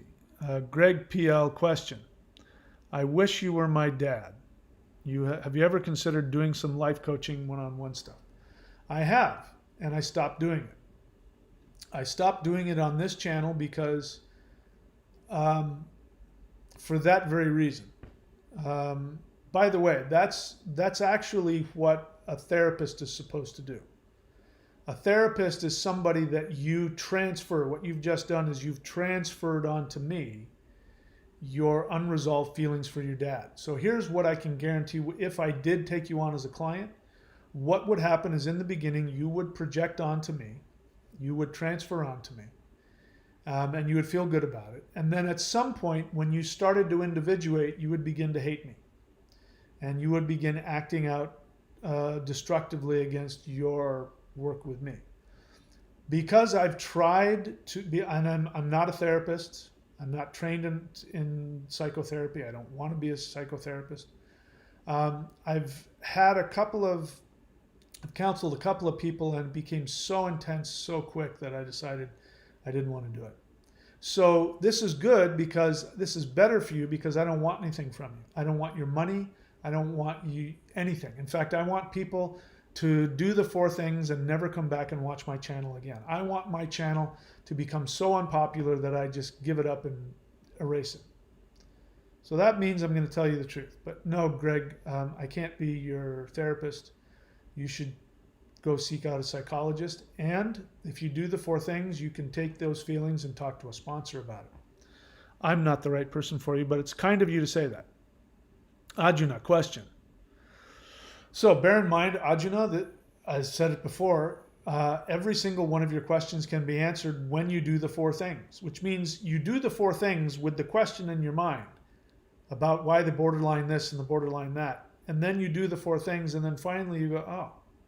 You either don't care anymore about the question, it becomes meaningless, or you get the answer. So my response to you is, the answer to your question is doing the 4 things. How can we overcome the need for revenge on abusive NPD parents? Do the 4 things. I understand the mechanics of NPD. If you truly understood the mechanics of NPD, it wouldn't piss you off. but the desire revenge remains at least subconsciously. You mean unconsciously. Most people, like 99% of the world, says subconsciously when they meant unconsciously. The mechanics of NPD, but the desire revenge remains at least subconsciously. So you just made an assumption which isn't true. Your assumption is, if I can understand the mechanics of NPD, then I won't be filled with rage. And that's an assumption. Where did you get that idea? Well, you got that idea because as a child of an NPD and somebody who still suffers from that dynamic, you think if you can figure out what you need, if you can figure them out, you'll be able to fix it. Your desire to figure them out is actually a desire to make them love you. It's a very controlling thing. If you can figure somebody out, you can protect yourself from them and or get them to love you, which is the same thing. So this means that you don't understand NPD because even though you may not have NPD, you suffer from the codependent aspect of it, which is still very narcissistic. And if you want a cure of that, go do the 4 things. And you won't need to figure your NPD parents out.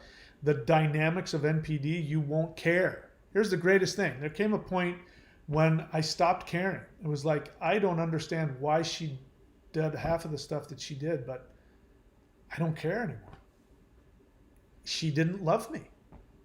I deserve to be loved, and she couldn't do it. What more is there to know? It's not my fault that she didn't love me. I'm worthy of love. She couldn't for whatever reason. And it's not her fault. And she doesn't owe me anything. It's insane of me to want love from somebody that can't give it to me, which is when I started to realize it was all about my mom. Oh, when I realized that the feelings that I had for my BPDX, including the rage, was about my mom, who's now passed away.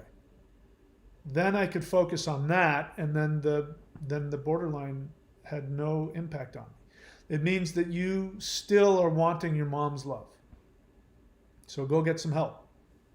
Go do the 4 things, especially step number 4. I've done a video on it. Step number 4 will heal you of that rage. It'll be incredibly difficult. You may have to do a bunch of them, but it will. Greg PL, you guys don't listen to me, do you? How many times have I said, scroll up to the top of the chat and you'll see it. The other thing is, listen, human beings are lazy. I've made a video where I say exactly what the 4 things are. If I try and make my channel as if I were watching it. And if it were me, I would go, he keeps talking about this 4 thing. Let me pull up his channel. I'm going to search in his channel for the 4 things. Oh, look, there's 3 or 4 videos. Here are the 4 things. Put some time and effort into it, guys. But I've answered your question. Scroll up to the top and there it is. Do those 4 things and you'll be able to figure it out. Crazy Cat is back without a question. I don't find that to be outrightly abusive, but again, we're getting there because Crazy Cat has all the answers and is going to tell us all what's going on. Can't just sit in class and listen. Has to have something to say. Jaharo, question. Did your feeling of compassion for your BPDX come after you completed the 4 things? Yes. Or once you learned she had BPD? Well, there's a difference. Compassion, unconditional compassion is, wow, that's really horrible what she's going through. But I don't want to be anywhere near that. Codependent compassion is, oh my God, that's really horrible what she's gone through. I have to let her know. I have to go fix her. If I could just, I know that you don't love me anymore, but I know what you've been through and I feel for you. That's what most people think when they say compassion. So true compassion has no attachment. If you still have an attachment, then it's not compassion. So just knowing that they have BPD isn't going to give you the compassion that you feel is going to be your actual projection of yourself. When I was pretending to be all weepy, whenever you think of your BPD and you start to tear up and you think about how much you should, if I could just love them through this, that's actually what you want somebody to do for you. And when you can realize that, you'll realize that your projection is actually very selfish and very destructive. That the borderline does not benefit from your love, because your love is your own narcissistic projection onto them, what you want somebody to do for you. What else? All right, so Greg P., here's where we get to the point of, I'm not going to answer any more questions because I've already said all of your questions will be answered if you do the 4 things. And then you write the question. You don't write it in all caps because you feel guilty about it. You say, what if the 4 things don't work? What do you want me to say to that? Obviously, if they don't work, they don't work. I mean, seriously, what kind of response am I supposed to give you? Well, if they don't work, I have this other thing.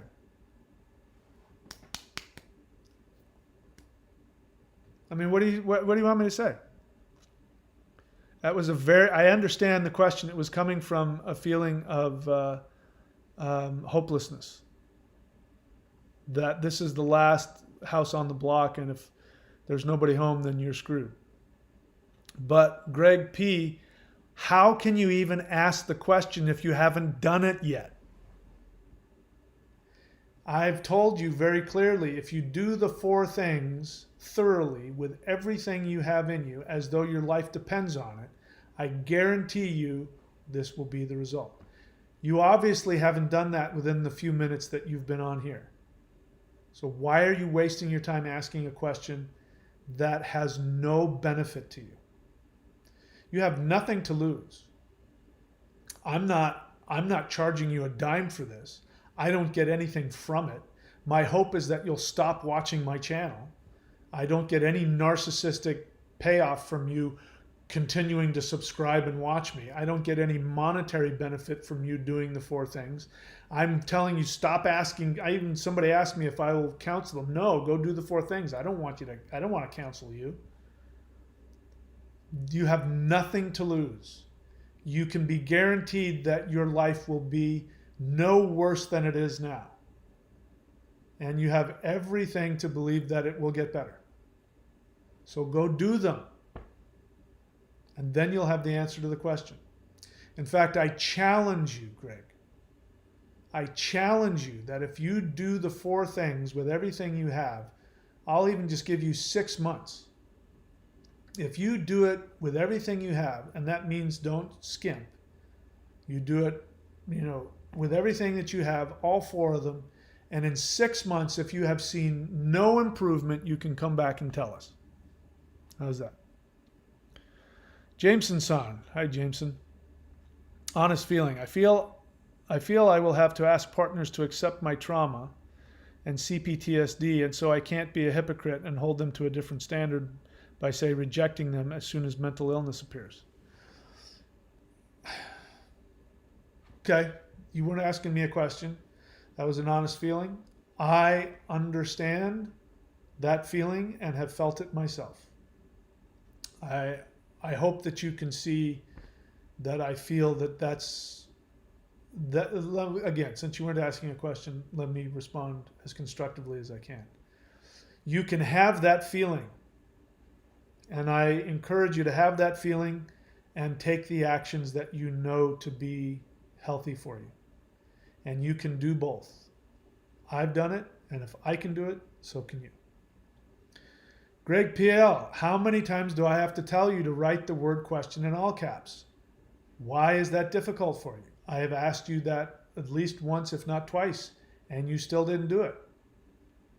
I do that so I can read your question. Otherwise, I don't want to miss it. It's in your benefit for you to be polite and follow my request. All right. Again, Greg, that's a great question. I understand the question, but Do the 4 things and you won't have to ever ask that question again. That is a question, by the way, to ask your sponsor. So go get a sponsor and ask him that question. And then again, if you do the 4 things, you won't want to ask that question ever again. You'll go, well, you'll say, I'm not saying it, but you'll say, oh, that was a stupid question. And you'll laugh at it. Other people will ask that question. You go, ha, I remember asking that question. Yeah, don't waste your time with that question. Just do the 4 things. Jameson-san, question. What does acting upon belief I deserve healthy love look like? Jameson-san, it starts with pretending. You pretend that you are a loving, healthy person. So if you're a loving, healthy person, what kind of actions would you take? What you said earlier, your honest feeling, is the type of thing somebody would say who did not love themselves. To say that I don't deserve to defend my boundaries against abusive people, I don't deserve to do that because I've now judged myself as being one of those people. So again, your narcissism in this is to want me, you just assume that I'm going to believe that you are a selfish, destructive, abusive person who doesn't respect other people's boundaries, and therefore you need to just stay with the abusive people who don't respect your boundaries because you'd be a hypocrite if you protected yourself. So I obviously don't see that to be the case. What does acting upon belief I deserve healthy love look like? If you don't believe that you deserve love, that's an understandable feeling, but that's your, whatever we want to call it. You pretend. In the 12 steps, they say you act as if. It's really wonderful. You know, there are times, you know, when I was first in recovery, working the steps 40 years ago, I remember my thing was, you know, I never acted on it, by the way. But my thing was I wanted to knock people into next year. I never did. I was frightening to be around. People would get out of my way. I would literally walk down the street and if I was in the grocery store, people would part as I walked through because I was so angry. And I felt such violence within me, even though I never acted on it. So I acted as if. I would go up to the counter, and instead of saying and doing the things I wanted to say and do, I would smile, and even though I didn't feel it, and I would say, "How are you?" and they would ask me a question. "Did you watch the big game?" I hate those stupid fucking questions. And I want to say, just, you know what, just give me my groceries. I don't need to pretend you're my friend and talk to you about some stupid football game. Stop kissing my ass. You're here to do a job. Just shut up and do it. That's what I want to say. Did you watch the big game? No, I didn't. Did you like it? Yeah, so-and-so won. Oh my God, that's really great. Thank you so much. Have a great day. I would act as if. And guess what would happen? People would say, oh, that Mike guy, he's really nice. He's so personable. I mean, I can just talk to him about anything. And I'm thinking to myself, if you had any idea what went through my head, I'm the last person you would say that about. So, Jameson-san, if you don't feel that you are a person worthy of love, you act as though you are, and you treat yourself as though you are. Even if 5 minutes ago you took an action that proved that you were unlovable, then you go, I did it again. I acted on my programming. I'm going to act as though I've been programmed to be this loving, empowered person. And guess what will happen? People will treat you that way. You'll feel like you don't deserve it, but that's your narcissism. You're going to have to work the steps on that and talk to your sponsor about it. But people will love you, and you have to let them love you. You have to let them, I did something wrong on my other channel a while back. Somebody was giving me a compliment, and I gave him a hard time, and I said, I'm not doing this channel for compliments. I'm here to be of service. And somebody said, hey, Mike, you need to let them love you. You need to let them give you positive feedback. It makes them feel good. You can't step on that. And I realized that was my false humility. That was my ego. So I have to act when people give me compliments on that channel. We'll see if I can pull it off. But now that I've revealed it to you, it's my goal in the future that when they do that, to say thank you. Thank you. That's very kind of you to say. I feel really great that you've been empowered by the channel, instead of guilting them out of giving me a compliment. I'm going to act as if, and you know what? It's going to make them feel good. They will feel loved by me. They will feel seen. They will feel valued. Their feelings will be valued. They will feel as though I've reflected back the love they were giving to me, and they will feel great, and they'll love me even more. So act as if. Crazy Cat. Why are you asking me questions like that? That's not an honest question. So let me help you. Again, Crazy Cat, I have my doubts about you. I'll just be honest. I have some doubts. I think you might be a troll. We'll see. I've already warned you, so you've backed off. You're not being, as abusive as you were, but it could honestly be that you don't know any better, but my suspicion is that you might be a troll. Your question isn't an honest question, because an honest question has to do with you. When you ask something about what you need to do for your own growth, and you ask me something that you honestly think that I have the answer to that you don't, that's an honest question. Asking me about my personal life doesn't serve you, so I'm not going to answer. So I'll give you a chance to, if it really is that you need to be educated in how to communicate constructively, I'm happy to have that with you. But bear in mind, I'm this close to blocking you. You might be a covert narcissist. That was a kind of question a covert narcissist would ask, just to be honest with you. It's also the kind of question a codependent who's desperately in need of recovery would also ask. So I have yet to determine. What else? Arjuna question. I've done 3 of the 4 steps for years. Bullshit. I already know you're full of shit. What's the point? Again, you go to the doctor and the doctor says, oh my God, you have such and such bacterial infection. I have these antibiotics. Go home and take them. Take them twice a day for 2 weeks. If you don't, it won't work. Call me after you've taken them and I'll see you afterwards. 2 weeks later, you go back to the doctor. Half the bottle is empty. And you say, hey, doctor, I took half of the pills, but they weren't working as fast as I thought. And so I didn't finish them up. I don't think they worked. And the doctor's going to go, what the fuck is your problem? He might not cuss at you because he's a doctor. What is your problem? Now I have to prescribe a whole new sort of, and the problem is now you have a super bug in your system that won't be fixed by antibiotics. I now have to go and put you on this drip therapy, blah, blah, blah. It's going to cost you $1,000. We're going to have to cut your heart out and put a new one in. So don't give me this nonsense, Arjuna, you've done 3 of the 4 things for years. I don't buy it. I've also said, if you don't do the 4 things, it won't work.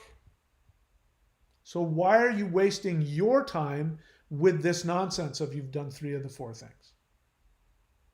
Do you want my help? Do you want me to co-sign your bullshit? Do you want me to devalue you? Do you want me to, what's that word? Do you want me to look down on you, demean you? Because if I don't right now harshly tell you the truth, I am co-signing your bullshit. I am condescending to you because, oh, poor Arjuna. Arjuna can't do all 4. I know, you can't do all 4. 3's okay for you. You want me to do that? So stop bullshitting. Stop bullshitting both of us. Do all 4 or don't do any of them. Actually, you can do as many as you want. My experience is that if I had to pick one, and I bet you this is the one you haven't done, of the 4 things, I would pick the 12 steps with a sponsor and then sponsor somebody else. If I had to pick one of the 4 things, but in my experience, in this context, it takes all 4. And I've done 3 of the 4 steps, you mean the 4 things, for years with a lot of additional work.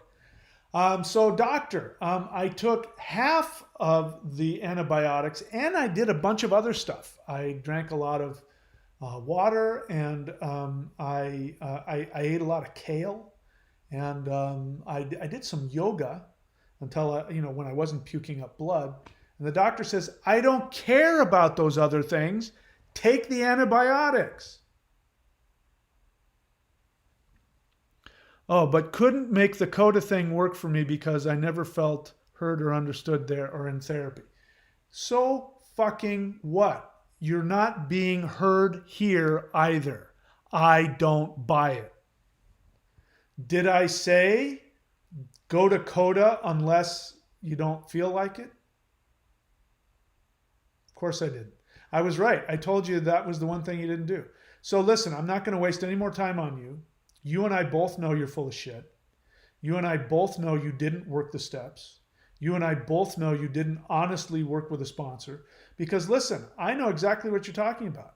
Do you think that I enjoyed, that I felt heard all the time, that I didn't hate being in meetings all the time? Do you think that I had a blissful time with my sponsor when he sat down and said, that's not a 4th step, here's a 4th step? Do you think that you're so unique that you couldn't make it work because you're so special and you're so different? The rest of people, well, the 12 steps are okay for them, but for me, you seriously want me to buy into your victim mentality? You didn't feel heard? Of course you didn't feel heard.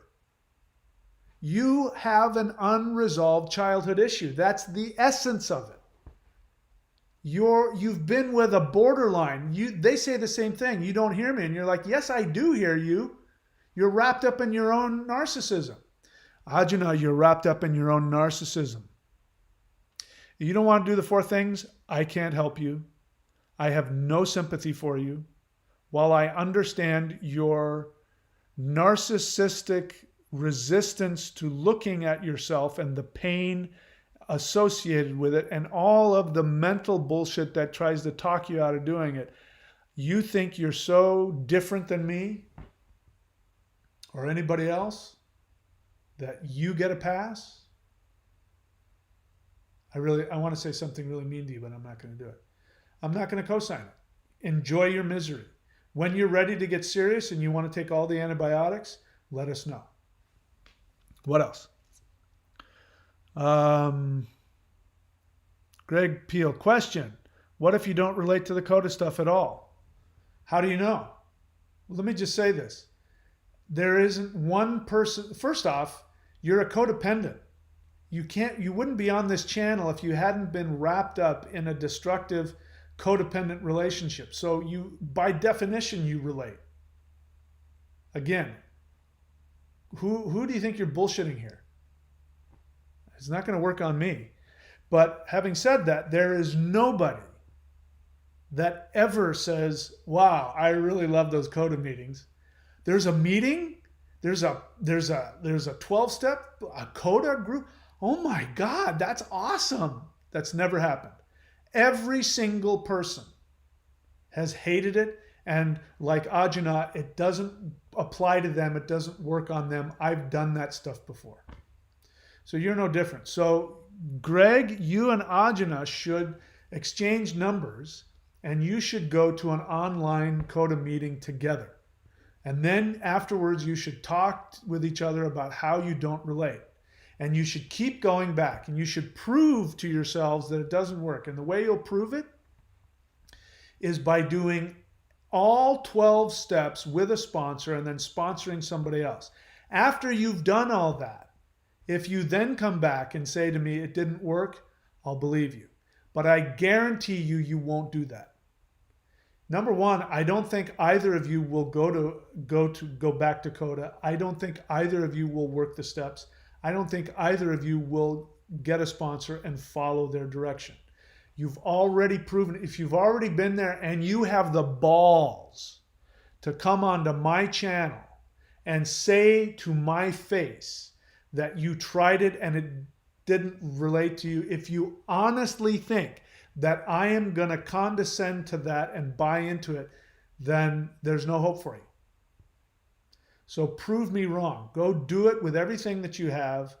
Do it correctly, thoroughly, completely, and then tell me it doesn't work. Don't take half of the antibiotics and then tell me the antibiotics didn't work. Of course they didn't work. You didn't take the whole course of antibiotics. If I see both you guys on here again and I remember you, I'm going to call you on your bullshit. And I'll know if you've done the work. All right, what else? Robin's next question. Why is BPD so protected when compared to other cluster Bs? I think I already answered that question. I did. So scroll back or rewind. I tried to answer that question. I think I did.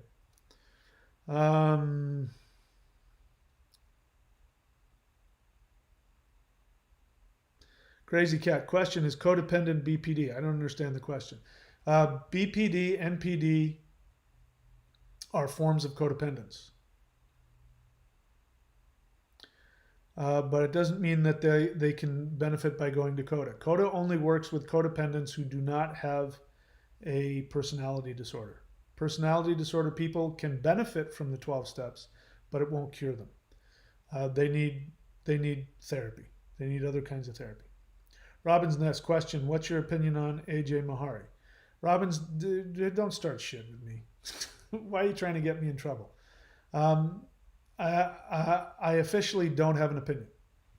Jameson son, thank you. Greg P. Question, what if I think the 4 steps are overrated? All right, so now, Greg, if you think the 4 things are overrated, then you do not need to spend any time on my channel. Because if you think they're overrated, it means you know better than me, which you might. It means that you figured out a way to heal yourself, and it's better than what I do. And so being that's the case, it is in your best interest to never talk to me again, because I'm obviously the wrong person to help you. To help you with that, I am going to block you so that you don't comment anymore. If afterwards you've realized that that comment didn't serve you, you can still do the 4 things and you won't ever have to talk to me about it.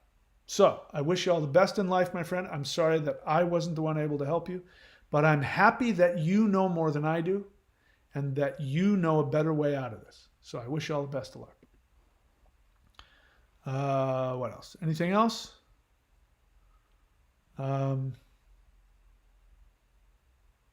Yep.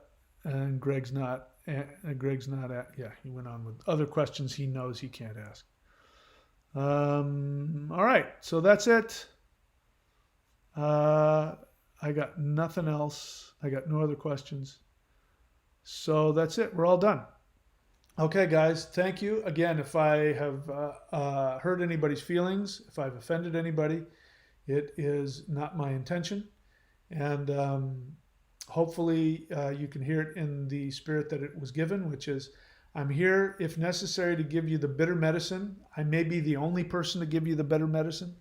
And I guarantee you, no matter what you feel about me, love me, hate me, I don't care. Do the 4 things, and I promise you, if you do them with everything that you have, I guarantee you, if you do them with everything that you have, you will benefit. If you haven't done them, you have no idea whether they'll work or not. Crazy Cat, has codependent got anything to do with dependent personality disorder? I don't know. I don't know anything about that disorder. That's a cluster C disorder, I believe. I don't know anything about it. I don't know that person's name. Question, what is your opinion of a borderline or a cluster B who is psychically or physically abusive but then laughs it off? What do you think my opinion is? I mean, that's a pretty obvious question. Honestly, truly, what do you think I'm going to say to that? What is my opinion of somebody who asks physically abusive like a psychopath and then laughs it off? I have enough respect for you to figure out what I think about that. All right, that's it for me, guys. Time for me to go. Happy New Year, and I will see you guys all next time. Take care of yourselves. Let's see, I'm looking for an end screen for this channel. There it is. All right, see you guys.